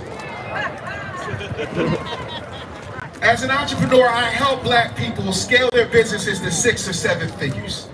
That's what I was called to do. I left the entertainment industry and I went to work for my people. It is not easy. I don't give a damn what these YouTube, what does Dr. Umar call them? These YouTubian beta male sips. I don't give a damn what they say. It is not easy to start and grow a business, but it's worth it. It is worth it. Dr. Claude Anderson says you should be ashamed of yourself if your child has to go outside of your neighborhood in order to secure employment. But that's the thing. Shame is a dirty word now. Shame is toxic. Everybody's beautiful. Everybody's brilliant. Everybody's a genius. And everybody's suffering. Until such time as we clean up our house, we can't demand a damn thing from anybody. But we will demand what is owed, amen? We need to have businesses built that reflect our values and allow us to thrive authentically. There is no reason why we should not always have us. We cannot just be militant at rallies. We cannot just be militant on social media because there's a whole bunch of fist-pumping thumb thugs who call themselves militant because they changed their avatar or decided to boycott for a day. That is not serving us. It has not worked. All of the singing, if I hear one more Negro talk about, we ain't gonna let nobody turn me around, I am going to bash them within an inch of their life. All the singing and all the marching only gets us sore throats, sore feet, and people laughing at us because they do not take us seriously. From a historical context, Brother Reason, correct me if I go wrong, the only thing the dominant society understands is a loss of revenue or the loss of blood. But some of y'all think, oh no, I don't, and again, I'm not saying be violent, I'm saying be vigilant. When I lived in Texas, the one thing that I loved is that people thought twice. You want to know why? Because everybody was armed. When everybody is armed, you don't know who's going to pump fake, so you're real slow to pull that thing. I think everybody needs to be in an open carry state, or at least start to train themselves. Now, until they are afraid of us, we cannot move effectively. Now, I'm going to tell you this, and then I'm going to wrap this up. We need to be healthier financially. We need to be healthier with our relationships. We need to be kinder to each other. We need to say hello to each other. We need to pray for each other. We need to support each other in a real way. We need to stop just saying, I support black businesses, and we need to start patronizing them like it's our religion. Because as I close, I want to point out this statistic.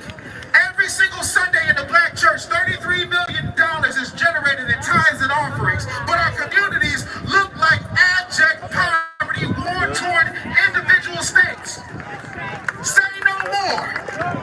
My name is Dave Anderson. You can find me on Instagram at The Business Bully, and I thank you for your time.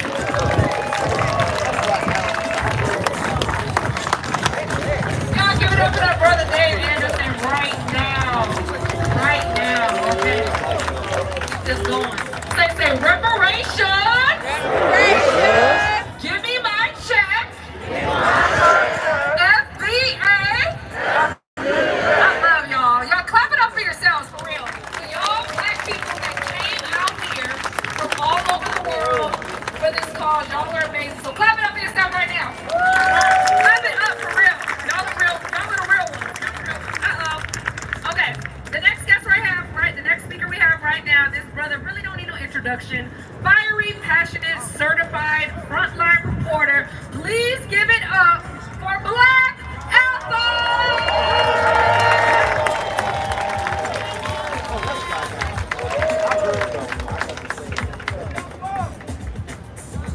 What's poppin'? What's poppin', DC? Certified salute. Okay. First off, I gotta give a shout out to all of my foundational black Americans, okay? The whole reparations generation, let's make that clear. And there's one thing for certain, and that is, they not like us. Never have.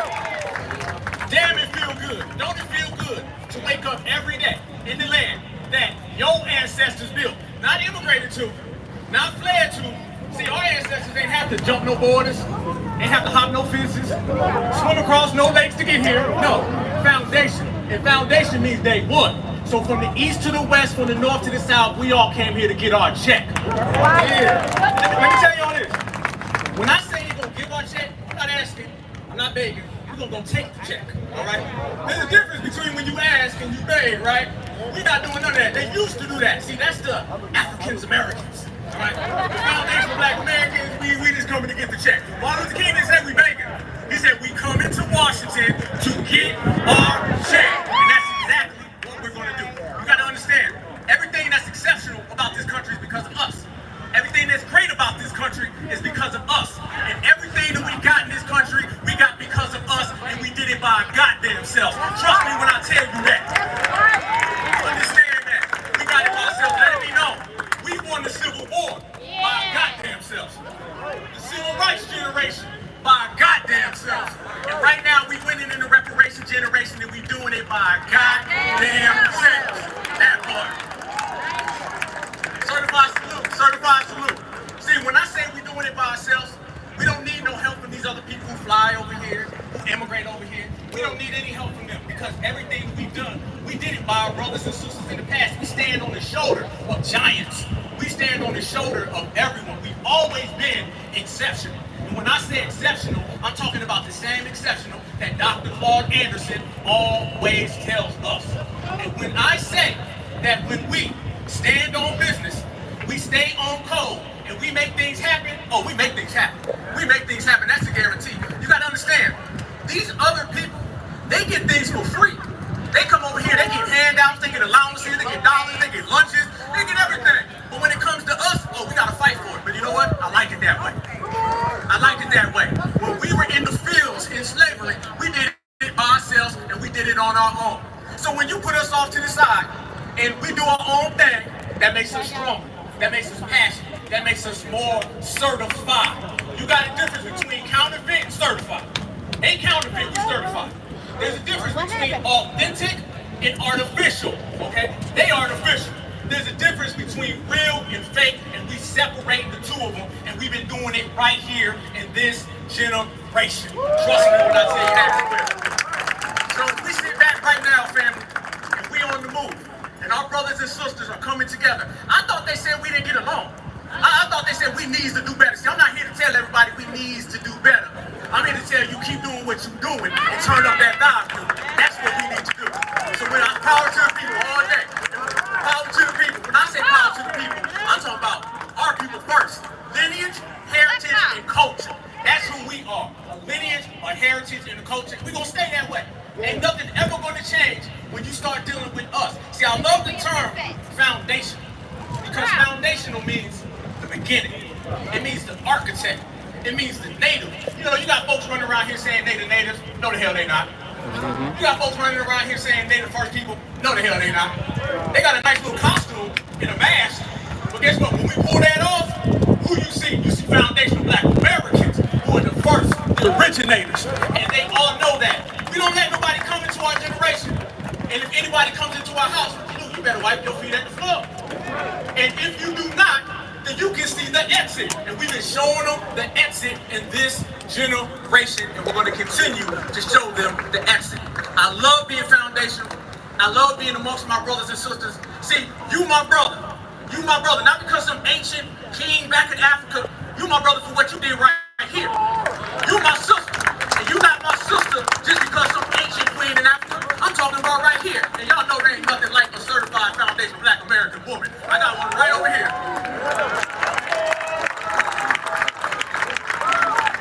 Who was it during slavery that was healing everybody that was sick? It was the foundation of black America. Who was throwing blows at the race soldiers in the civil rights era? It still didn't break that down. Still didn't break that down. It was the foundation of black American sisters. And who had on the leather coats with the power tools and them afros blowed out with the Black Panther Party? That was the foundation of black American sisters. So we all come from that. And what that make every last one of us. Karen, sorry, you can't do that. Ms. Hernandez, you can't do that. Mrs. Mutombo, you can't do that neither. What you can do, you can get in line, you can watch foundational black Americans, and you can take notes. And if you do not want to do that, then you can always immigrate back home. The fences are still there. All day. All day. All day. All day. I wore these dog tags because my dad was in the military. All right? And when we start talking about the military, we don't wave that flag for George Washington, Ronald Reagan, Thomas Jefferson.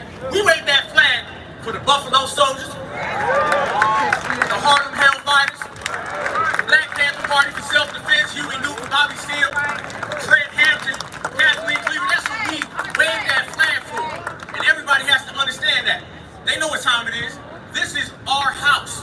This is our house. And we've been putting in work, and we've been doing some paperwork checking.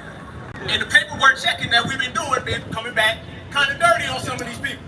So when I say that we're going to pull some paperwork back, that means that if your hairline is 4 feet backwards, then you're not FBA. If your forehead is 4 extra feet wide, a freedom forehead, then you're not FBA. Okay? If you came here last night on a bus, a boat, or a plane, you're not FBA. And if your family was at the immigration office saying, I pledge allegiance to the flag, then you're not FBA. We will get our reparations. They're going to pull out their hand and they're going to write American freedom. Because like I said, everything that's great about this country is because of us. And we're the ones keeping it alive right now. I see so many beautiful foundational black Americans. Y'all know they say black is beautiful and always black, right? You know that James Brown said, say it loud, I'm black and I'm proud. He didn't say whisper. He didn't say, he's speaking no black, no English. Nah. He said that black is beautiful and say it loud, I'm black and I'm proud. And we've been the only ones holding down blackness. If you do not believe me, let me ask y'all this question. Where would any melanated black person be on the planet Earth if there was none of us? I'm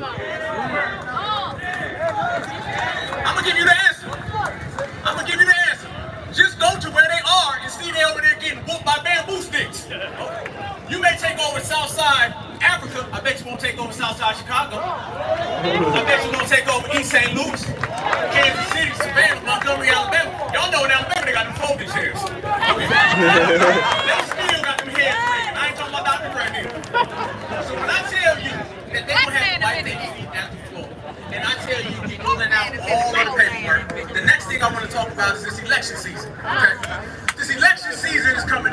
whole lot of people talking about vote red, vote blue, vote Democrat, vote Republican. Let me tell you what we're going to do. We're going to vote couch. We're going to vote sofa. We're going to vote recliner, rocking chair, folding chair, and we're going to continue to vote couch until they get the point. We said no reparations, no vote. We didn't say half a vote. We didn't say 33 and a third, 15th and a half. We said no vote. And that's the way we're going to continue to do it, because we are certified black society, certified foundational black American. They ain't gotta like it, they ain't gotta love it, but they better respect it, because they damn sure can't shake it. That's what they all day. What I want to tell the family, y'all stay on code. You stay putting out this real energy that you have right now, because this is the energy to change the world. Look what we changed already, family. We went from the yes we can era. Y'all remember that? Y'all remember Barack Obama? Y'all remember that? That was about rainbows, Skittles, and hope and change. We're about dollars and cents. So if you ain't talking money, then you ain't talking FBA. And we out here putting in work. Brothers and sisters all across the country are putting in work. And it doesn't matter how old you are, okay? It does not matter how old you are. I seen a grandma on the West Coast. Grandma hopped on the bus for 3 hours just to go to a reparations task force and speak for 2 minutes. And when she got there, Grandma wasn't praying. No, wasn't no church. Grandma wasn't begging neither. Grandma stood up, stood on business, and demanded cash payments. That be Grandma out here putting in work. I see some young brothers in the state of Virginia. Yep. Somebody asked them, where you from? They said, we from right here in America. We ain't from Africa. Hell no. And then I seen a young sister in the great state of Florida. She had to write an essay for her school. And with the essay, the teacher asked her, are you going to make it about Black Lives Matter? Young sister said, no. Then they said, okay, you going to make it about All Lives Matter? Again, young sister said, no.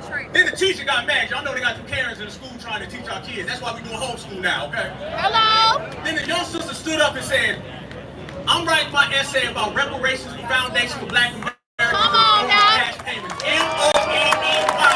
We put it in work. Exception. So all these people running around here talking about 50-50 this, co-created this. Here's my question. If you co-created something, then where's the Latino version of Tupac Shakur? They ain't got none. Where's the Latino version of DMX? They ain't got none. Where's the African or Caribbean version of Whitney Houston? These people ain't got no Muhammad Ali. They ain't got no Harry Tubman. They ain't got no Dr. Francis Cress Welsing. They ain't got no Dr. Claude Anderson. If you ain't got that, then you ain't us. Case law. We gonna stand on that. All day, every day. So this is what we doing. We let the whole world know who we are. Now they talking about reparations for these people, reparations for them people. They ain't gonna get it. But I want to tell the family, in closing, I want to say this to everybody. I was the first black activist on the scene in Jacksonville, Florida, during the hate crime last August, okay? It was a regular day, y'all, and I swear to God, it changed my life. I was always passionate. I was always serious. Clearly, I always had a lot of energy. But that changed my life and took it to another level. I was enjoying my day, and I got a phone call about 15 minutes up the road from me. Some brothers and sisters were slaughtered by white supremacist coward race soldiers. I was there in 20 minutes. And I remember the faces. I remember the yellow tape. I remember the stretcher bringing out the bodies. I seen it. But let me tell you what I remember the most.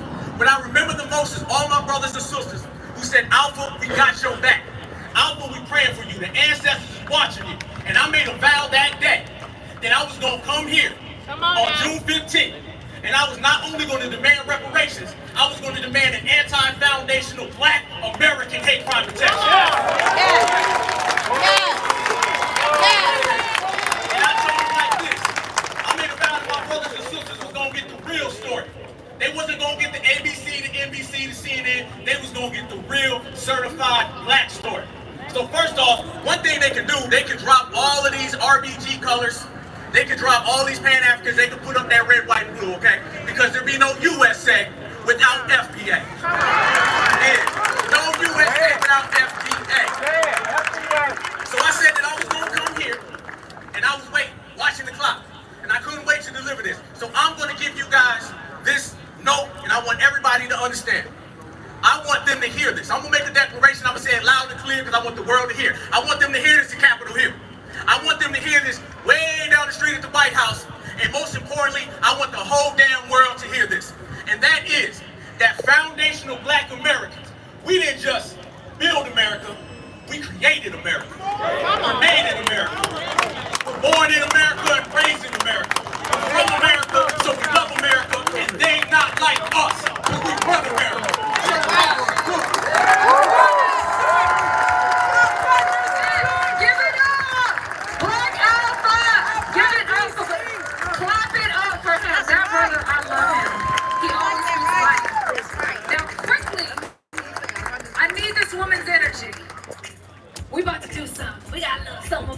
thing. Come on, girl, let's go. All right, Black family. My videographer said that he missed our Black Power chant.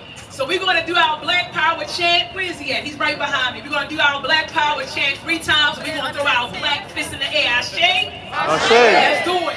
Black Power. Black power. Black Power. Black power. Black Power. Black power. NBA, make some noise.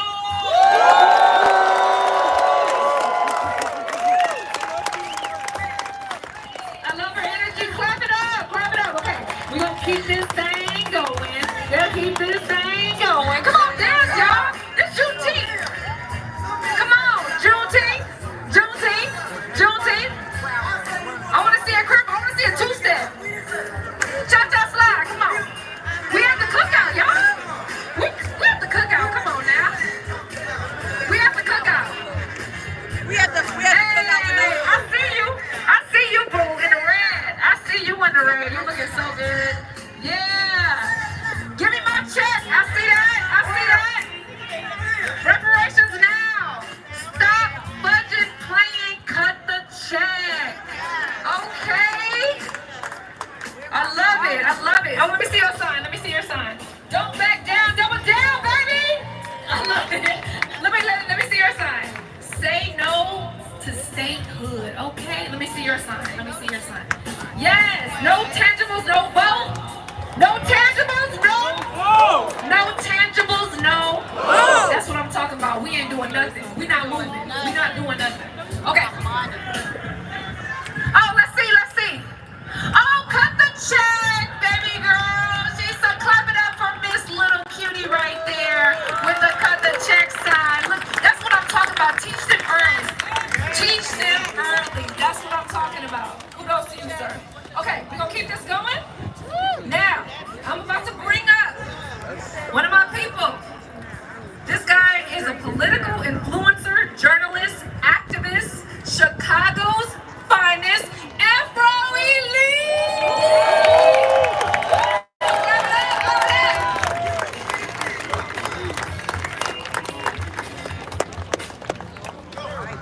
What's up, DC?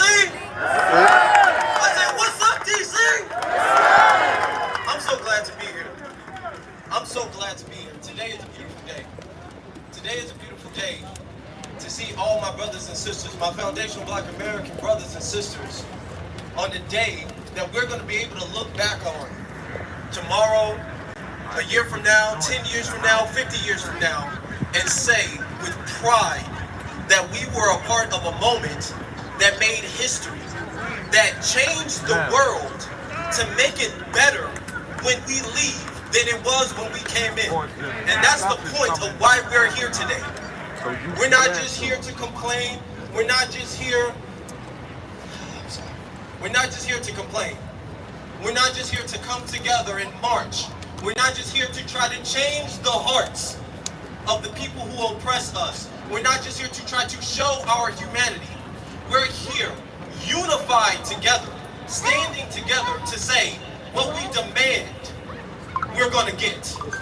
We're here to say everything we say, everything we demand, everything we're owed, we're going to get, and we're not going to compromise for anybody with anything.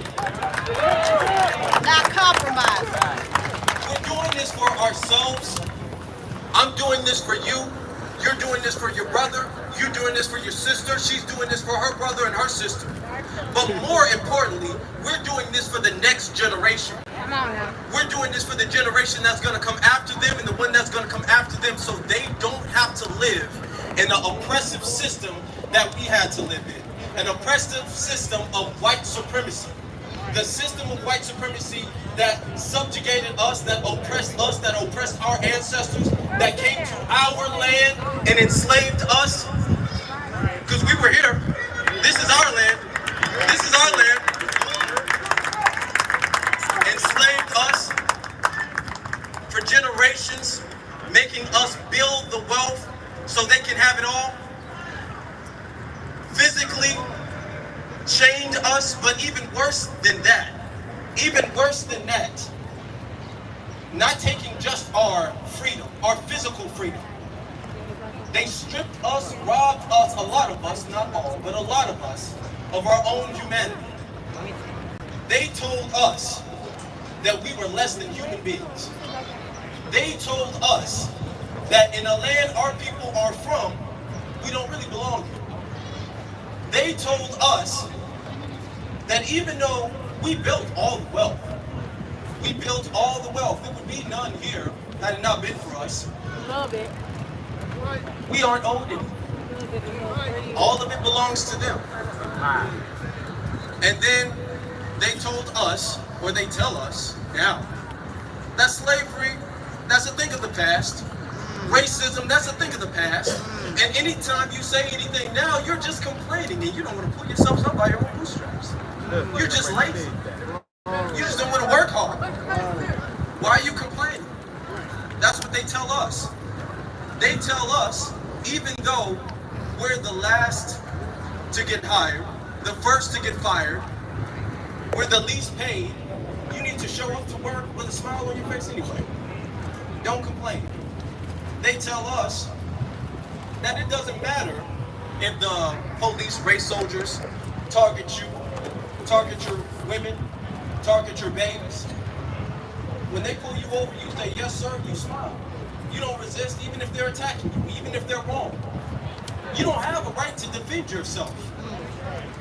The wealth that your people built, our ancestors built, that belongs to them. They tell you that simple human rights, the right to live as a human being in the land that your people are from, in the land that your people are from, that's a privilege that you should be thankful for. You should thank them for the privilege to have any right, because they can give it to you or they cannot give it to you. And any right they give you, you should be thankful for. And to be honest, for too long, that's been working on too many of our people. For too long, our people have thought this is just the way life is. We have to find a way to work within the system to make life better for ourselves. We have to find a way to get them to like us more, to see our humanity, to recognize us as people, and maybe we can convince them not to oppress us. That's what enough of us have been thinking. That's why we're in this situation now. The definition of insanity is doing the same thing over and over and expecting a different result. And enough of us, due to the system of white supremacy and the oppression that our people have faced, I'm going insane. But brothers and sisters, I am proud to say we don't have that problem anymore. We don't have that problem anymore. We don't have that problem anymore. See, we know the answer now. We know the answer now. The answer is black empowerment. The answer is not sitting there trying to acquiesce to them, is not trying to apologize, be friendly to them. We know what the answer is, and you know what the answer is because you know who you are. That's how they've been able to get away with this. Because they convinced enough of us that we really aren't people. That we really have no culture. That we don't belong in the land that our people are from and in the nation that our people built. But now, when you know yourself, you know who you are, you know who your brother is, you know who your sister is, you will have a sense of empowerment, and that is the answer. My brothers and sisters, that's the answer. So when they tell you, we don't have enough money for reparations, you say, no, that's the answer. Yes, you do. Yes, you do. When they tell you, well, you know, reparations is divisive, you say, well, the answer is we don't care.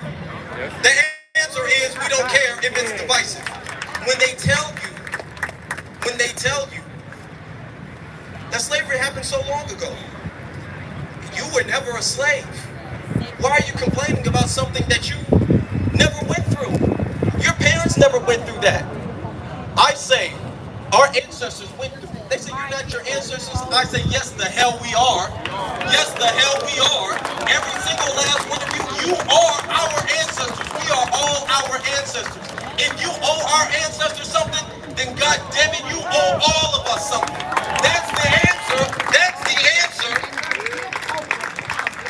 So when they tell us that we need to follow the system, try to get along with them, it doesn't matter that we're not going to get anything for it. You should vote anyway.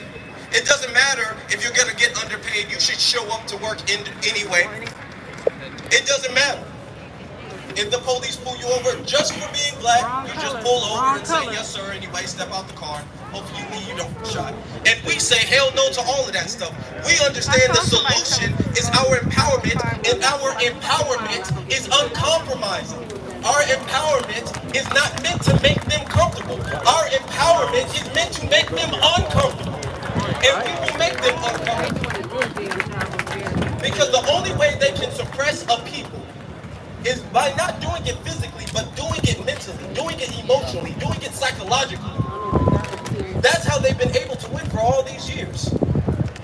Beyond the physical chains and the shackles and the cages and all that, beyond that, it's the psychological defeat that they've embedded in our ancestors. Enough of our ancestors. I'll get at him. Shout out to the ones who never I'll get him. Shout out to the Harriet Tubmans. Shout out to the Nat Turns. Shout out to the John Horses. Shout out to them brothers and sisters. I could be here all day naming names. I could be here all day naming names. This is the moment that we're going to look back on and say we're next to brothers and sisters, and tomorrow is going to be better than today, because each and every single one of us is going to put our empowerment in front of every single decision that we make, in front of everything we think about. So we know for a fact that their school systems don't empower our children. We know that. So what do? We build our own schools. We know that their jobs fire us first. We know that their jobs pay us less. So what do? We build our own jobs. We know that their societies don't want us in there. Their families don't want us in their neighborhoods. So what do? We build our own neighborhoods. We build our own neighborhoods. Now, some people say, well, what if they come in and take it? They've done it before. They have done it before. They have done it before. We weren't ready before. But we are now. We are now. We are now. We are in the system of white supremacy.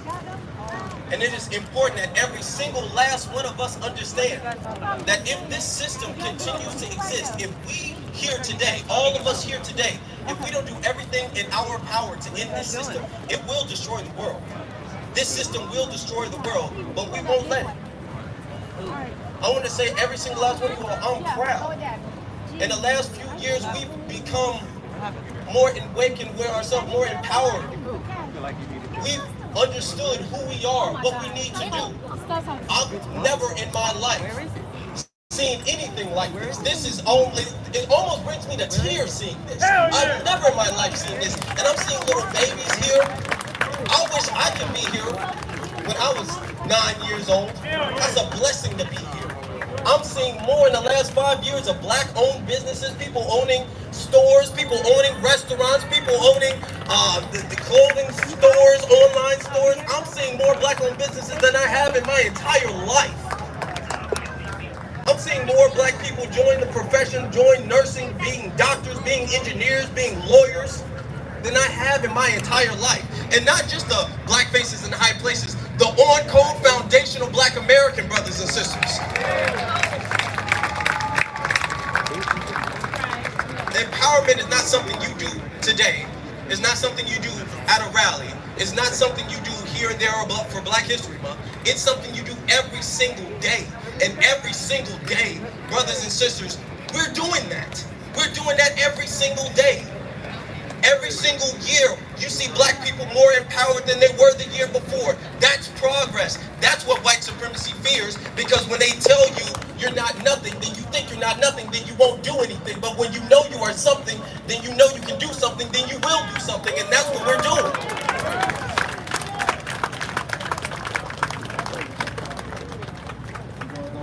I want to thank you all for this.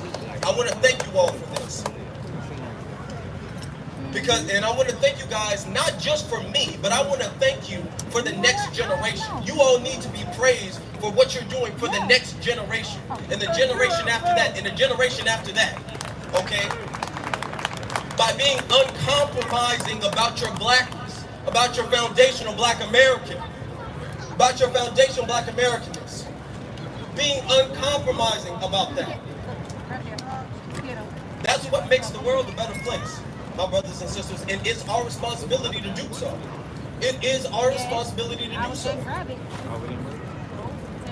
So leaving here,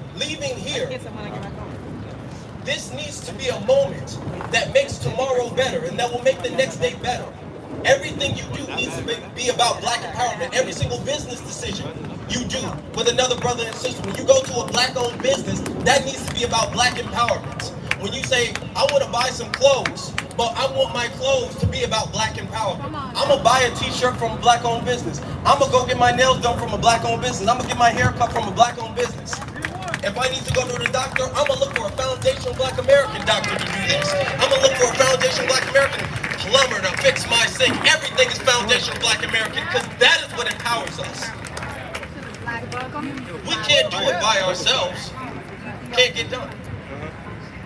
We can do it together though. We can do it together though.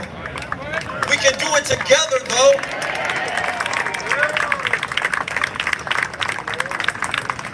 The system of white supremacy will end. It's not an if, it's not a hope, it's a fact. It will end because I believe in every single last one of you all. I believe that you guys will not compromise. I believe that you all will not stop. I believe that you guys will strive to be better people tomorrow than you were the next day and strive to be better and better every day, not only for yourself, but for your brother and for your sister and for your kids and for their kids and for your nieces and for your aunties, for your uncles, for your grandparents, for the next generation, people you will never meet. You are working to make the world a better place for people you will never meet. And that is the most beautiful things a person can do, to make the world better. So when they leave, they know my actions change the world for the better.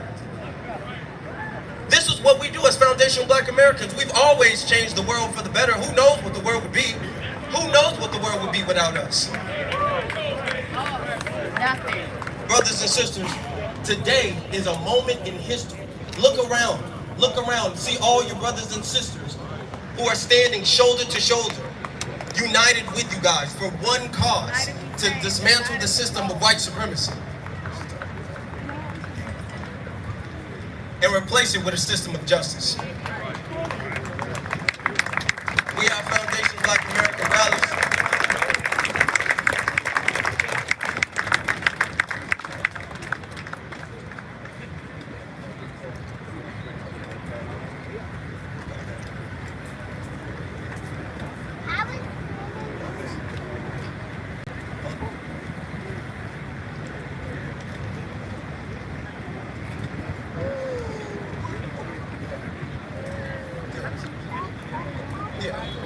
Okay, sorry. We have Foundation Black American rallies. We have Foundation Black American conferences. We have Foundation Black American expos. We're gonna have Foundation Black American rallies every single year, y'all. Every single year, y'all. Can I ask y'all a question? Can I ask y'all a first question? Are y'all gonna be here next year? Okay. Y'all gonna be here next year? I'm so happy to hear that. I'm so happy to hear that. Because this empowers the next time. Every victory fuels the next victory. And all our people are known for is victories. Yeah, we've been beat down, but we've always gotten back up.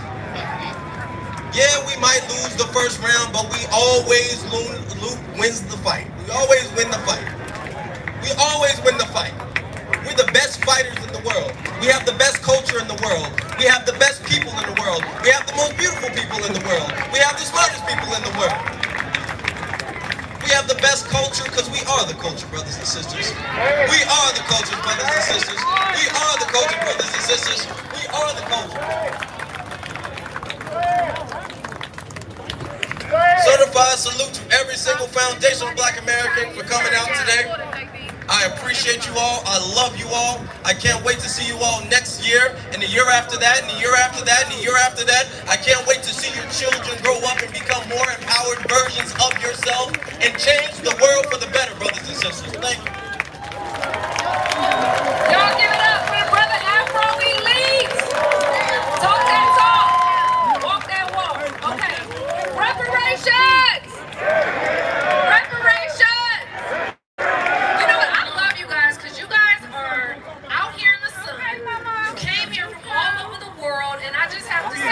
Please clap it up for yourselves because y'all are just amazing, beautiful black people. I've never seen so many beautiful, amazing, because they always talk about like what we're doing wrong and this and that. They need to see this. This is a real representation of black people because the news ain't the right representation. That really pisses me off. But like this right here, I bet you they won't put this on the news. I bet you they won't put this on the news. Beautiful black people peacefully asking for what is rightfully ours. Cut the damn check. I'm getting irritated. I'm getting like real every time I think about it. Okay, you guys, so in a second, we're gonna have an amazing performer. Y'all know Big Daddy Kane is coming to the stage. Big Daddy Kane, y'all. Give it up. Not yet, but in about 10 minutes. But before we bring Big Daddy Kane on, I need Mahat. Dr. Mahat, please come up. Yes. Yes. She wants to quickly talk to you guys about conscious ingenuity really quick. Yeah, come on up. Come on, do your thing. They're doing something so brilliant with black engineers, you guys. And this is the stuff we need to be talking about. Clap it up for that. Black engineers. See, they talk about gangs and this and that. What about the black engineers? I'm telling you guys. Okay, so I'm going to let them tell you a little more about this program and then Big Daddy Kane. Good afternoon, family. How y'all doing? Good afternoon. So my name is Mr. Amon Anderson. Got my fine name right here, Mr. John. So what we do, we're part of the Conscious Ingenuity, which is a company founded by Dr. Mahat. And so what we do is try to bring up young kids and black engineers, bring them more STEM. Every black kid needs STEM. If we don't have STEM, we will be left behind. So what we do is we go out to different communities. We just came back from a trip from Ghana. We was in different classrooms, different schools, just teaching STEM programs. Just a short project. We did an alternating power circuit. So we helped them build a circuit to where they could power a circuit with just a solar panel and a battery. And that's something they could take throughout their community and involve themselves in. So that's what we want to do, is just spread it out as black don't worry about it. And making sure that we get a position in STEM. Sorry, whoopsies. And for the kids that can't make it out to us, we are Baltimore based, but we are everywhere. We have a curriculum system going on right now to where we'll be sending out curriculum online to where you can just buy it straight for your kid at home, and they can watch and follow and learn. So yeah, it's a starting company, but we're gonna be big one day. For sure.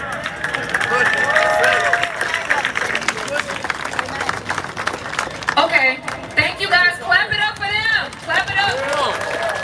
Okay, you guys, we have to take a 5-minute break. So get someone. Don't go nowhere though. Just chill out. Talk to your black family. Talk to each other about like where y'all came from. Get to know each other, black family. Get to know each other. 5 minutes. Big Daddy Kane.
I don't know why they ain't playing no DJ or nothing.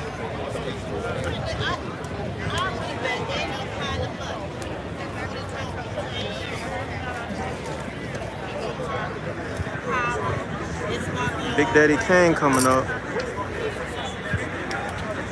At least put on some throwback joints.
No, it's not coming to a close. Intermission.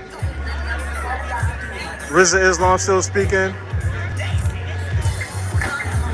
Next is Big Daddy Kane. Y'all don't want me to sing. Okay. Where is everybody at? Big Daddy Kane about to perform soon. So I need everybody to make their way back. Hope you got your water. Hope you got a little snack.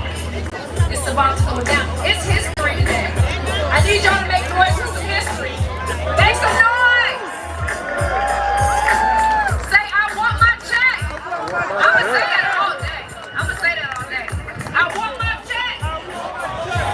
FBA. FBA. FBA.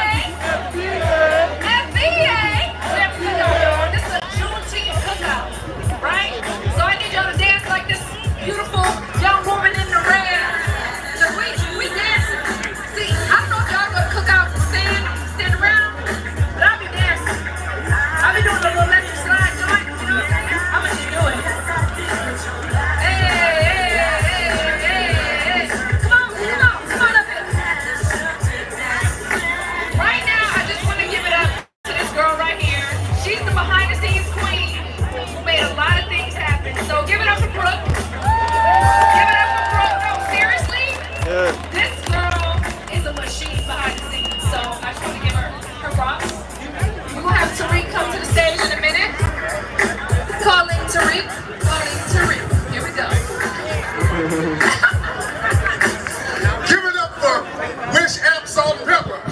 Hey, yo. Are we still here, guys? We good, family? Are we having a great time at the FBA rally for reparations?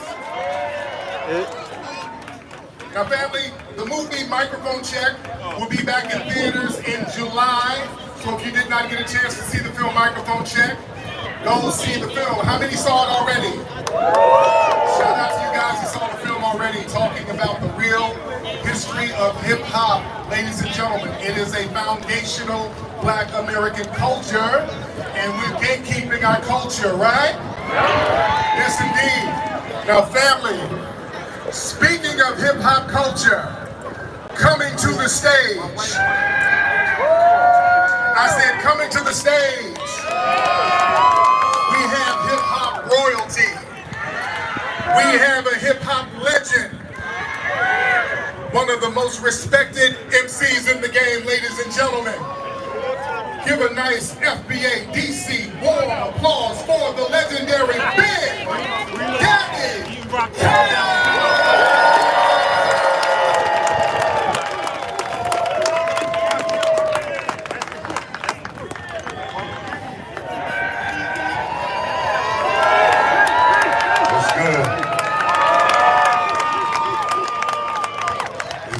My podium? That's you. Oh, wow. How's everybody doing?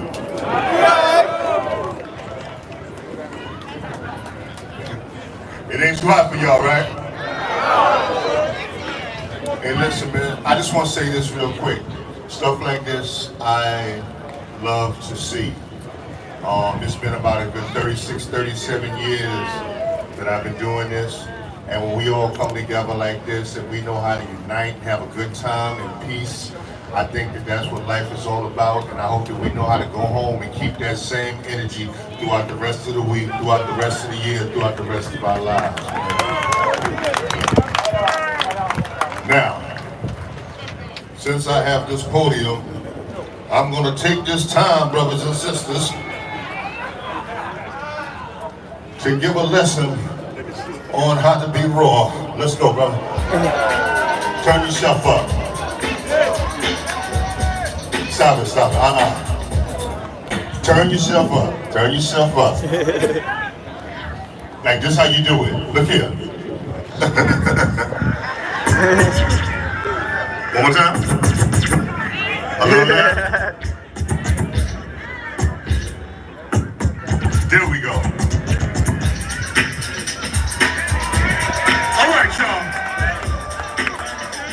Let's go, let's go, let's go. I'm coming. I'm coming. I'm coming. I'm coming. I'm coming. Here I am. A temperament. Here to bring trouble to the podium. Seas, I move on and seas. I just conquer. Sharpen up about the ease. Cause I'm at my apex and others are below. Got the butter milliliter. I'm a kilo, second to none. Making them seas run, so don't try to step chilly. Cause I ain't the one. I believe rappers just like Tylenol, and they know it. So I don't see why you're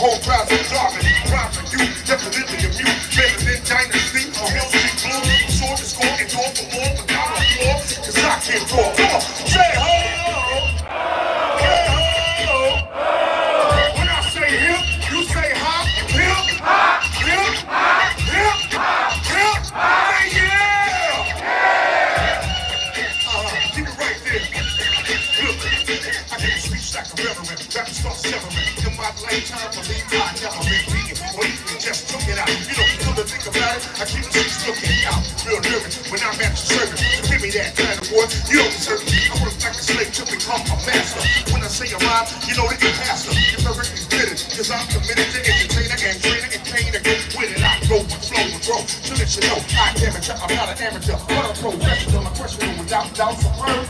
So full of passion, my name's really a verb. My voice will float on every note. When I clear my throat, that's all she wrote. The minute that the king starts to go off, believe it's gonna be smooth sailing, so on. Stop with other rappers out of their misery. Get them in a battle and make them more history. Schooling and schooling, the teams that I'm doing, watch the ball take a fall. As I sit there cooling on the floor, and I put the cross microphone. Yo, time to try to hold the zone, cause I can smooth.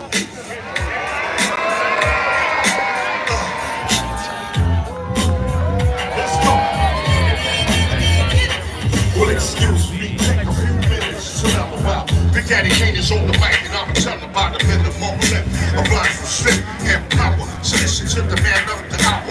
Float and go to a slow tempo when you know. Sing home sweet, low, deep, do the show. We'll go on, stop before transforming on stage. I got the set the car, but I'm not animated like a cartoon. I'm for real, shoot lyrics like a hard pose. Cause the crowd, the listeners, spectators. So let's move with the smooth operator. Alright, y'all, if you love yourself, then right now I need to know. So somebody say, I love myself. Say it again, I love myself. Show you right, you know you right. Show you right, you know you right. Look, the B-I-G-E-A-W-O-D-1-K-A-N-E. I'm good plenty, serve American in competition, wishing for an expedition. I'm straight up missing and dismissing. Listen, rappers act so wild, love the profile, frontin' hard, but they got no style. I give nightmares to those who repeat.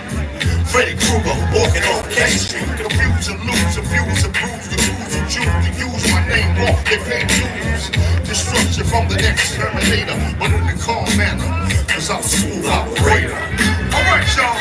All my hip-hop heads up here. I need to hear you say, hola, hola, hola. Hola, hola, hola. Come on, hola, hola, hola. Hola, hola, hola. Say yeah. Yeah. Keep it right there. Now look, the girl step up to this. One simple kiss, and it's over this. So the ice cream is eyes, the price seem girlfriend. Give it scoop like ice cream. Let's swing a fling, a got the ring, try to cling. Cause it's a big daddy thing. I'm loving the right with the songs, so let's play Marvin Gaye and let's get it on. I make it real good like Dr. Feel Good to make sure that my point is understood. When it comes to business, operator sits in the yard, smooth operator. Here we go, everybody, come on. Just throw your hands in the air. Let's wave them like you just don't care. Come on. Hands in the air. Let's wait for like you just don't care.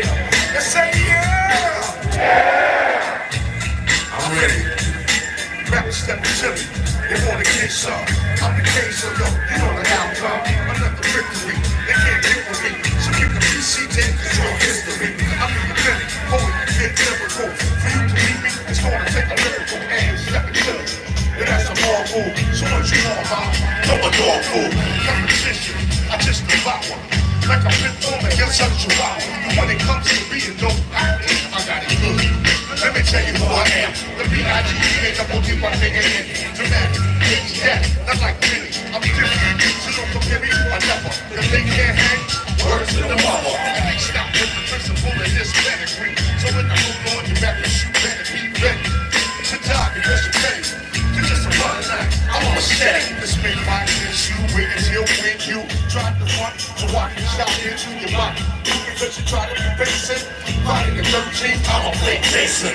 But I know that game comes from the middle. The name is Big Jack, that's Big Not Little. So fuck, it's a walk, paper, shot. Take a walk. What's the name of that song? Ain't no half stepping. Say what, say what, say what, say what? Ain't no half stepping. Tell me once more. What? Ain't no half stepping. Just one more time. Say what? Ain't no half stepping. Let me tell you what. Take it. Around the so-so. The rappers be open. They sound like it's so soon I have to open. A student of MCing for those who wanna be it. My field in court, then they get on second thought. They have to see coming out.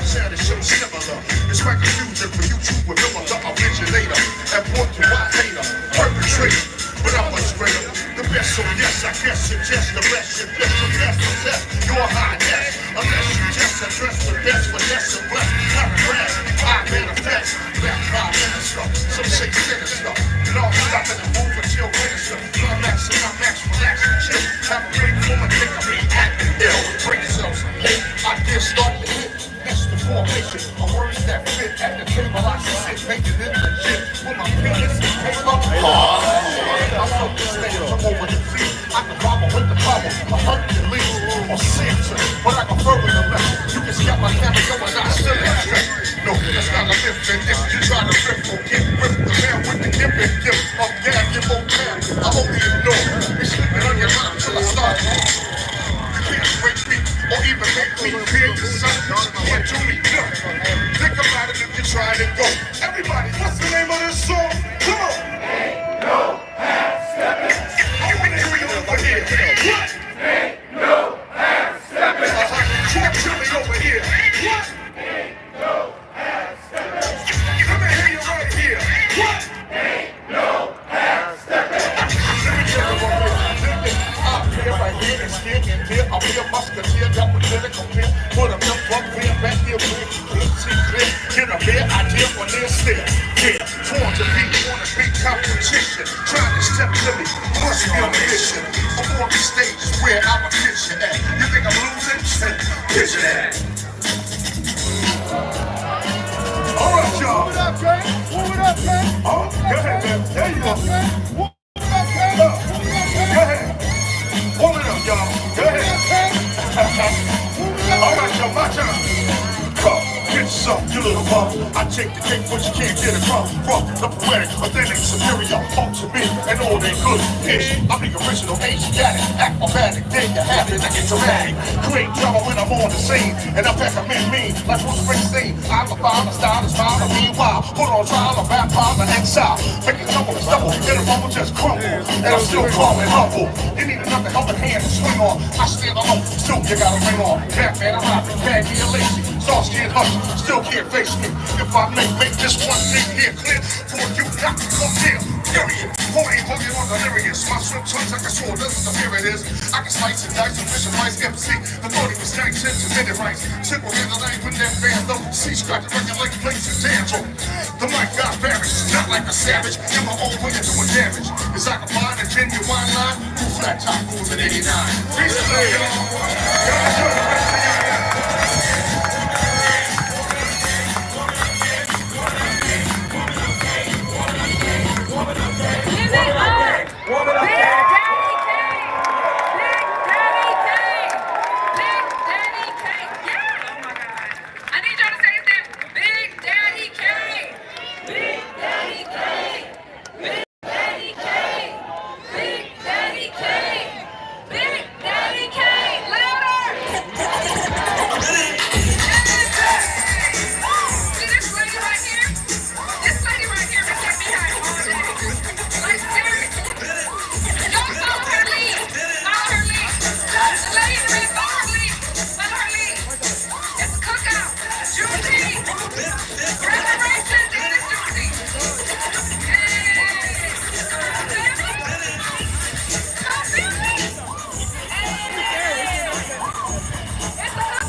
She can spit some game and she can get down.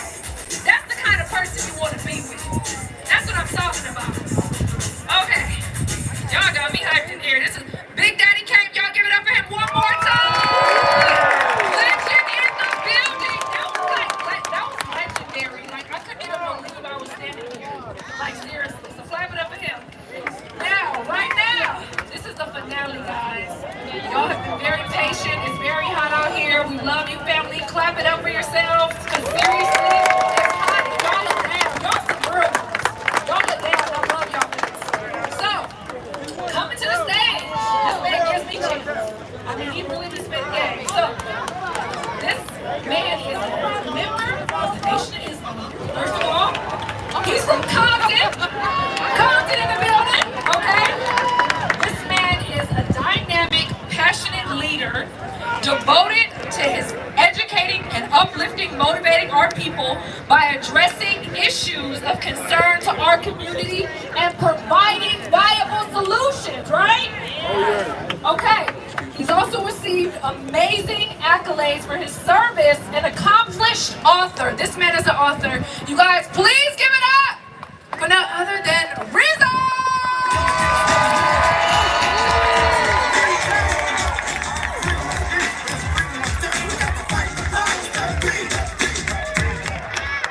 Y'all better do better than that.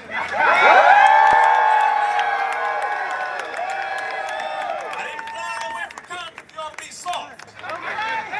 You just said that was another round of applause. Brothers, y'all strong? Sisters, how you feel? It's so good to see my people out strong in the hot, hot sun. But we are the melanated original family, is that right? So we should be getting charged up at this point. Give a round of applause to all of those who presented before me, all the speakers. Sister Vicky Dillard, Dr. Mayat, Brother Randy Short, Brother Tariq Nasheed, and all the rest. And of course, to the legend, real hip-hop, Brother Big Daddy Kane.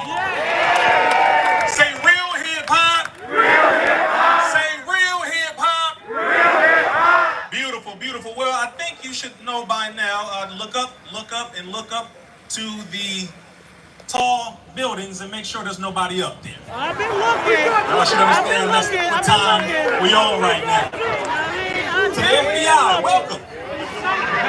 To the CIA, welcome to you too. To the blackface FBI, welcome to you too, you sellout, punctified Negroes. It is real in real life, not just on the internet. I think our brother Dave Anderson said it beautifully. He said, well, a lot of people talk tough on the internet. It's a lot of keyboard warriors, but in real life, you are soft as hell. This is very real. When I say this fight has been happening for over 4 centuries, that is not just something we read in a book. How many of you feel that we deserve reparations? Do we deserve reparations? Do we demand it? Will we fight for it?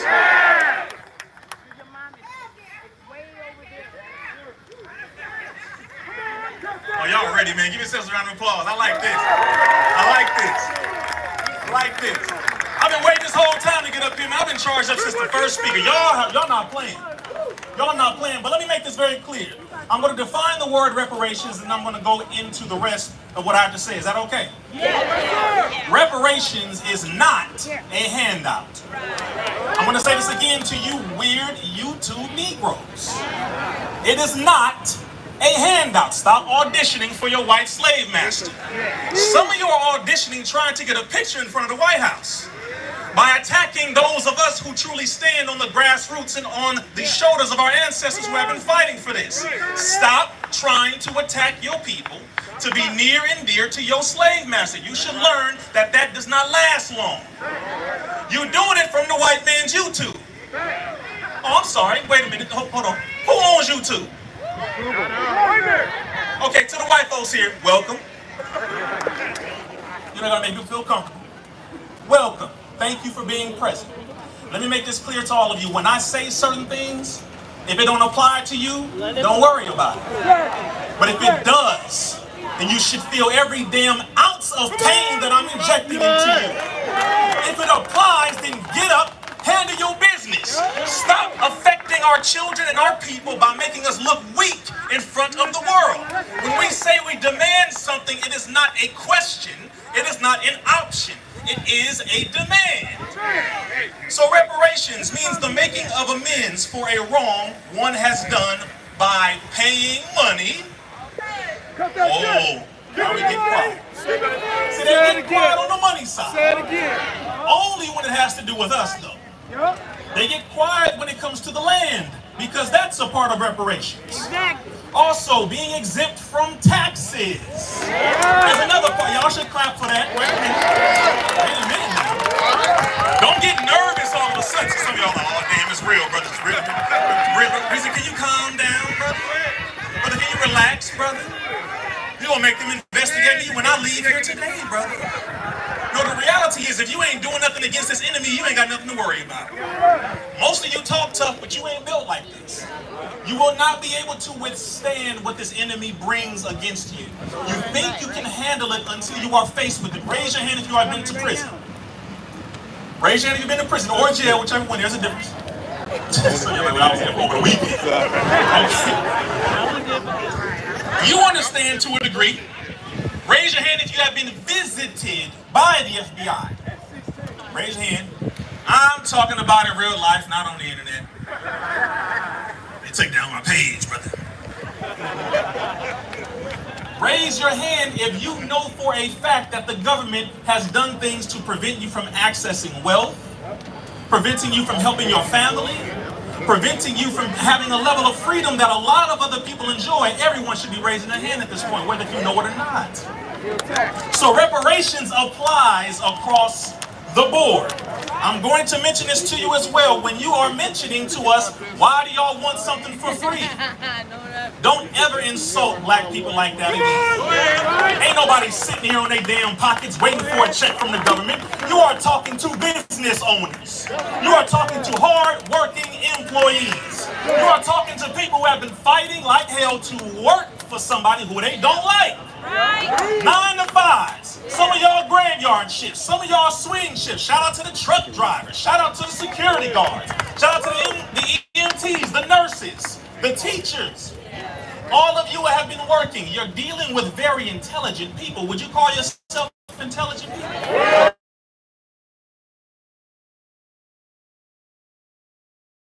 personally believe and know at this point that the state of Israel has America by the testicles. Yes, I'm going there. Ooh, he really going there. But don't start towing that anti-Semitic line. Stop it. God damn it, it's 2024. Speak the damn truth. What's the matter with some of y'all? Okay, if he's your boss, then tell him with all due respect, Mr. Goldstein. Your nation has dealt some of the worst, most horrific treatment to my people. Yes, your people own the shackles. Yes, your people own some of the slave ships. Yes, your people were some of those putting us on auction blocks to see how good we are to sell us to different plantations. How many of you know this history? When they say people aren't alive today who experienced that, wait a minute, again, many of them said this, but I'm going to reiterate it again because the first law in learning is repetition. Say repetition. Repetition. Repetition. Repetition. Reason we don't heard this before, the Negro, why didn't you activate it yet? If you heard it, why aren't you doing nothing? I'm going to say this to you. When we tell them, your people have dealt a very large injustice to us on the plantation they helped to sell us currently today. How many of you know that many of the black owned, supposedly, organizations are owned by Jewish organizations? I can't go down the list of names.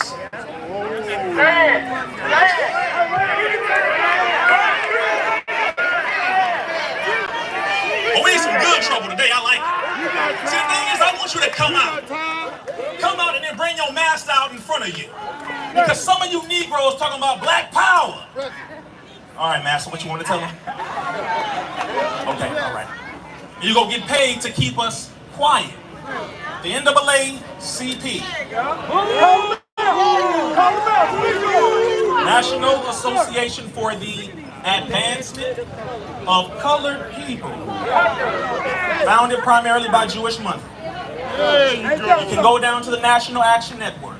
You can go over to the Urban League. You can go over to all of them and realize and witness why we haven't made too much progress. Now, to the black organizations that have been working very hard, diligently, been fighting legally, spiritually, physically to build infrastructure for us as a people, we appreciate you. We applaud you. All the black organizations, to the elders, thank you for not giving up this fight. Please give a hand to our elders, please. Because many of them are tired, but they haven't given up. When I mention that Israel has America by the testicles, what do I mean? Have you ever heard of AIPAC? The American Israeli Public Action Committee?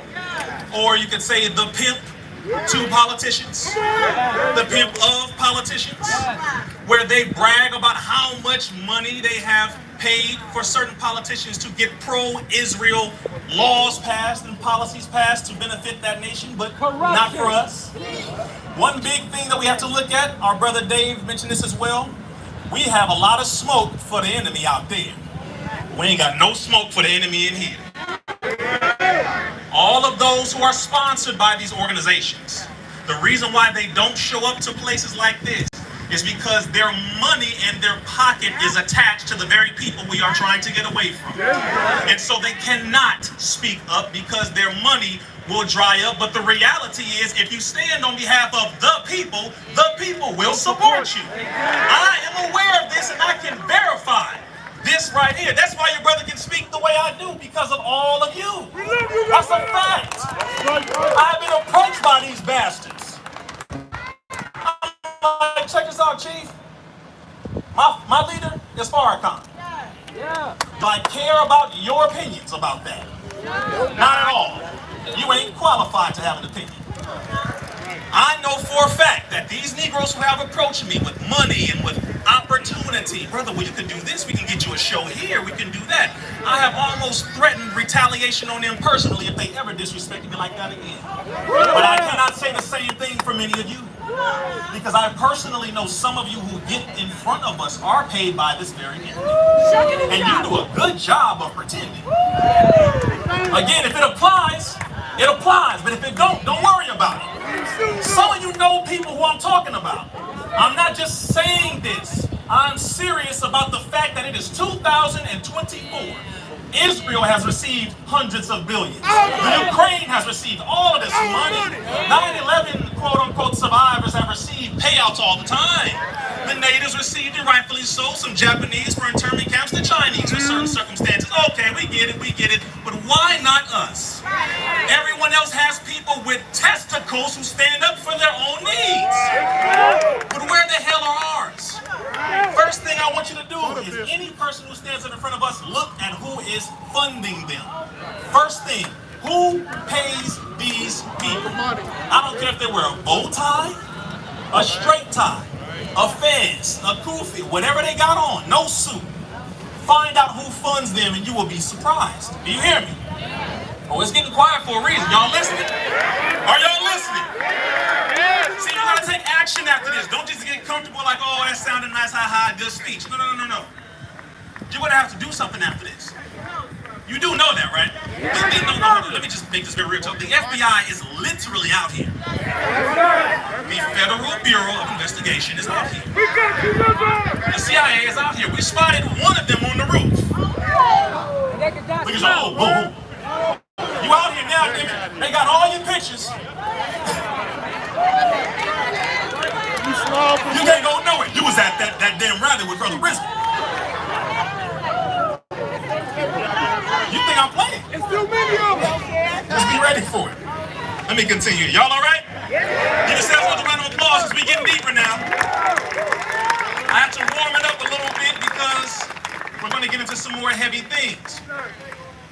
For those who are saying, well, wait a minute, Reza, we were not alive, and neither were your ancestors who were dealt this injustice. Okay. To our two sisters who are the last two living survivors from the Tulsa race massacre. Give them a round of applause.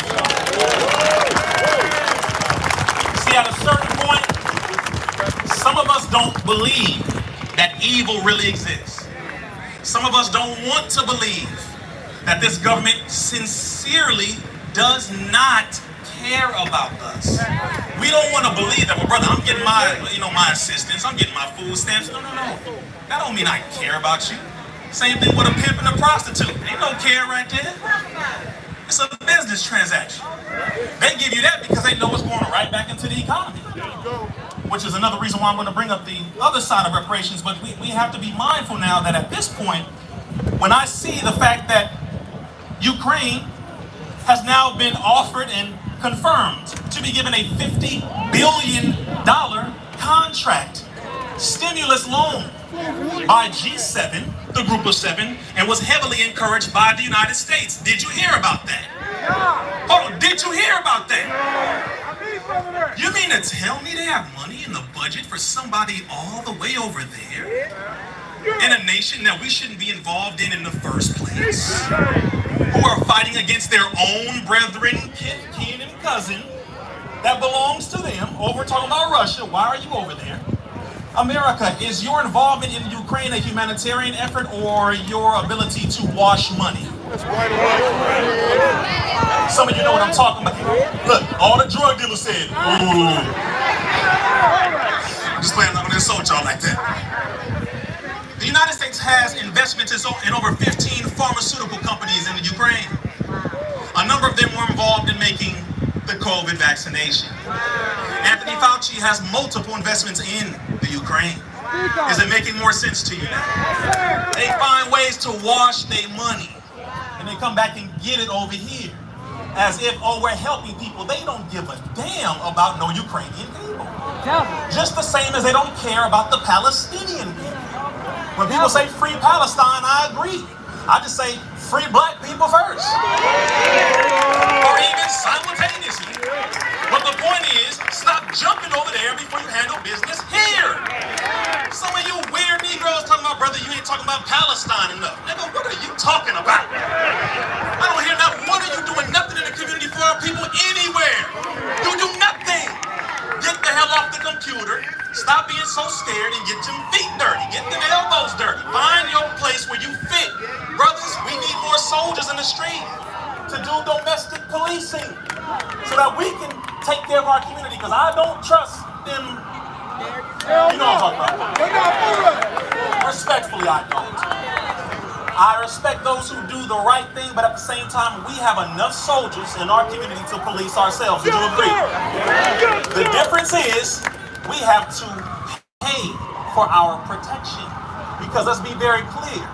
Thank you to the two people who said yes. No, pay, brother. Yes. Yes. How many of you go to work for free? No, raise your hand, please. Raise your hand. I just want to see who's lying.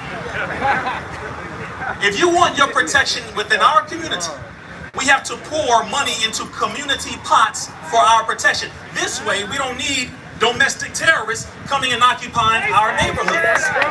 But if we don't do something about it for ourselves, we can't argue with them for coming in and doing what they do. Do you hear me? See how it gets quiet when we gotta do something? Why are you so soft now?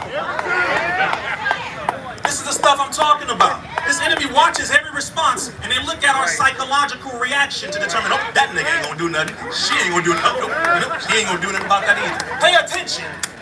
Next point here. For those who said, well, many of your people were not alive during the time of the transatlantic slave trade, Jim Crow, and all of the horrific things that happened to your people where they were giving your children to alligators and cutting off body parts and having them as party favors after picnics. And they were peeling our skin, making them into pillows and chair covers. All the stuff that you've done to us, you raped us, you robbed us, buck-breaking farms. A lot of you today are applauding brothers being buck-broken. Sisters, I'm going to talk to you in a second. This situation that has continued to perpetuate as of right now is the same situation. They just do it in a different way. So right now, what are we looking at? How is it that the artists, the athletes, the big bankers, and black celebrities in particularly, how did you allow this government to encourage you to push for the mass experimentation on your people over the last 3 years? I'm going right there. You mean to tell me that we don't deserve reparations for back then? All right, let's go to right now. You experimented on our people, and you encouraged us to go and vax that thing up. You encouraged us to go get a piece of chicken for a shot. To go get a lobster dinner for a shot. Out here in Washington State to go get some joints for jabs. You gave us free 30 minutes with a prostitute if we took a shot. If we were in jail, you gave us free conjugal visits for 30 minutes with a woman of our choosing. You did all of this just for us to turn around and find out that everything we knew to be true. It is affecting the reproductive system. It is affecting the heart and nervous system. It is affecting all parts of the damn body. Now, for those of you who took it, don't feel like I'm coming at you. I'm talking to the artists who pushed it. Yes, we have a responsibility, but let's be very clear. Our people are impressionable. We love who we love, we trust who we trust. Is that right? Brother Ree's up here, okay, I would say some of you do trust what I have to say. And if you feel the same way about certain artists and celebrities, when they say go out here and take that shot, brother, some of you went and did it. I understand. That's why I'm not talking to you entirely. I have to address them because the biggest issue that we have now is we don't want to hold nobody accountable. Cancel culture, cancel culture. You ain't canceled this enemy yet. But you want to sit here and argue when we want to hold certain artists accountable. If they pushed the shot, we must hold them accountable. Hundreds of millions of people, our people, and then over 5 billion on the planet took at least one dose of this. Devil. You too damn tolerant. I'm gonna say it again. You're too tolerant. Other nations will make examples of their people. See, you see how quiet you got? It's real. And if they don't get held accountable, I don't give a damn what none of them have to say. This is why some of you ain't having on your platforms, but you have that devil Fauci on there. I'm gonna say it again. Many of you had that open devil who pushed AZT that was killing people dealing with AIDS back in the 80s and 90s. The same devil who was experimenting on dogs and other human beings with this shot and other shots, and he has now been brought in front of the U.S. House Committee at least 5 times and walked back every damn thing he said. Did you hear what I just said to you? I know y'all didn't watch the 3-hour interview. I know you didn't watch it. This bastard literally walked back everything. Well, I didn't actually say that. The 6 feet rule, it didn't come about by science, it just happened. That was his actual word. Well, we didn't experiment necessarily. Yes, we did do gain of function, but, I mean, well, the reason why some of you don't have enough energy against his enemy is because it's too hard. But if Fauci was black, y'all be in front of his house right now. And that's the no, can I say it again? If Fauci were a black man, you would be in front of his house right now. You making music about him, you doing all kind of crazy stuff. But because he's a white man. And even other white folks say this. Because he's white. Y'all soft. Let me move on with some of y'all. Get off the stage. Don't take me off the stage. You need to be held accountable too.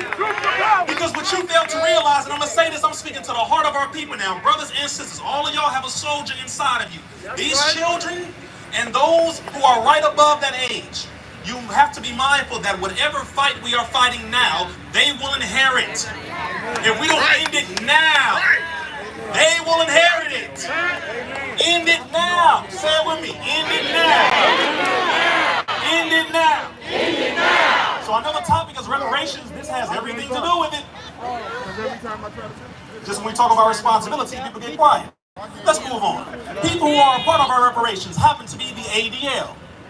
I'm talking about people who are involved in this. The Anti-Defamation League. How many of you have heard of that organization? An organization who say they are created to, fight for Jewish people. Okay, I have no problem with that side. But why do you work with the FBI to investigate and help to assassinate my black leaders? Why have you always done this for over 80 years? The ADL is a part of that. The CDC, the Center for Disease Control, is a part of those who have to be held accountable for reparations. The state of Israel, who send in their military training to train the police officers who domestically abuse us with inhumane tactics, are trained by the Israeli military. You have to be held accountable as well. With the experiment that took place on our people over the last 3 years, guess what, United States government? You owe us reparations for that too. Did y'all hear what I just said? So they say, well, for the past, we don't owe you nothing. But what about now? You just injected a biological weapon into my body that you knew, Pfizer, in the trial was going to affect my sperm, my ovaries, my lungs, my brain and nervous system. They knew this in the trial before they released the shots to the public. Did you know that? So that means you intentionally did it, which means you are a murderer. In the court of law. In the court of law. Okay, y'all with me so far? Certain Arab nations, you were a part of our enslavement. Y'all don't think I was gonna go there. Brother Reese, ain't you a Muslim? Yes. Come on. And certain Arab nations, you were a part of our enslavement. You must pay us reparations. Certain African nations. With all due respect, brother. And some of them have apologized, have offered dual citizenship, and a number of other things. So we applaud that. But at the same time, the other nations in Africa that were involved, you must pay reparations too. Would you agree? Yeah. So we got a call to roll. If you were involved in this, you can't run now. You all up in the music, you all up in the food, you all up in the family, get up in the reparations. You hear me? Y'all nervous? I hope not. The Honorable Minister Louis Farrakhan said that America will be wise to give our people reparations so that God will consider sparing your destruction. Consider it. Some of y'all don't believe in God, some of y'all call out loud, some of y'all say John, the Most High, Jesus, whatever. Whatever God you refer to, that's fine. But the reality is America is under divine judgment. Would you agree? Nations are turning against her. Saudi Arabia has just refused to renew the 50-year agreement for oil with America. Do any of you have any idea of how big that really is? Russia with China. Now their currencies are #1 with each other. Are you hearing what I'm saying to you? This thing is not about to last too long. So America, you will be wise, I would say, because other nations have always looked at what you have done to black people. And that's another reason why they don't like dealing with you.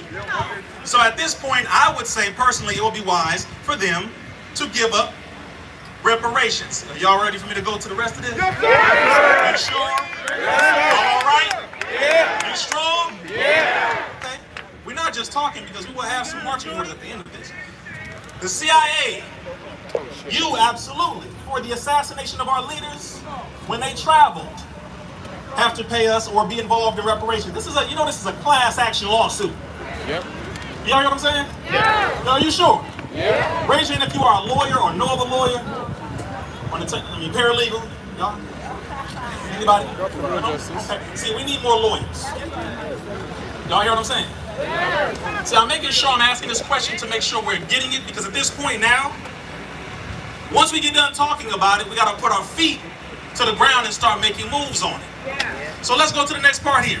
BRICS, as we already know, Brazil, Russia, India, China, South Africa, they have added the United Arab Emirates, they have added other nations. They are coming for the #1 spot. Why does that matter to you? Why does that matter to us? Because the dollar is already going down. So the U.S. government, I believe, is going to wait for it to almost be completely unusable and then want to cut the check. Some of y'all got it, you're like, damn, that makes sense. Hence the reason why we ain't got too much time. See, some of you are celebrating Pride Month. That's so nice. You're celebrating Pride Month. Some of you don't think reparations is possible, but you believe changing your gender is. Losing your damn mind. Go against everything scientific and logical. Oh, black people never get reparations, but here, chop this off. I'm a woman now. To the trans community, you know I'm speaking the truth. And trust me, if you run up, you will be dealt with as who you are. With love, I say that to you, but I've seen some of y'all get beside yourself. If it applies, it applies. If it don't, hey, leave it alone. And I say that to the entire LGBTQ plus and whatever community. We have family who are part of that, we get that. But since when has that become a damn nationality? When does that become something of a nationhood? How is that flag tied to the U.S. flag? You know that means when it's tied together, that means that is a declarized or declared nation. Which means from the top of this nation, as they put the damn flag on 1600 Pennsylvania Avenue, They hung it right on the front of the White House, which means the United States government is saying this is the nationality. We're not American, we're LGBTQ rainbow. And other nations are laughing at us. And they're saying, yeah, your men and women, right? All right, y'all, let's start training. Let's start training. Your men and women, right? Yeah, y'all got them weapons ready? You got that? Your men and women, right? You better understand foreign policy and understand how people look over here. So when the brother's saying you need to start training, what does that mean? Get off the damn computer. Be honest with yourself. Start getting in the gym. Do your calisthenics. Train in martial arts, boxing. Whatever the hell we're going to do. But know that whatever happens over there will happen here. I'm almost done. And train the kids. Y'all hear me? Yes, sir. Got it trained. Giving black people reparations will automatically boost the economy. Would you agree? Absolutely. Let's break this down real quick. I think Dave Chappelle had a skit on this. But a brother said, reparations has been granted to black people by the United States government. Hundreds of billions or a couple trillion. Yeah, trillion. Sounds better. Some trillions, right? Yeah. Say trillion. Say trillion. You're like, brother, I just can't say it. I don't believe it. Say trillion. He said reparations was given to black people, and what happened? All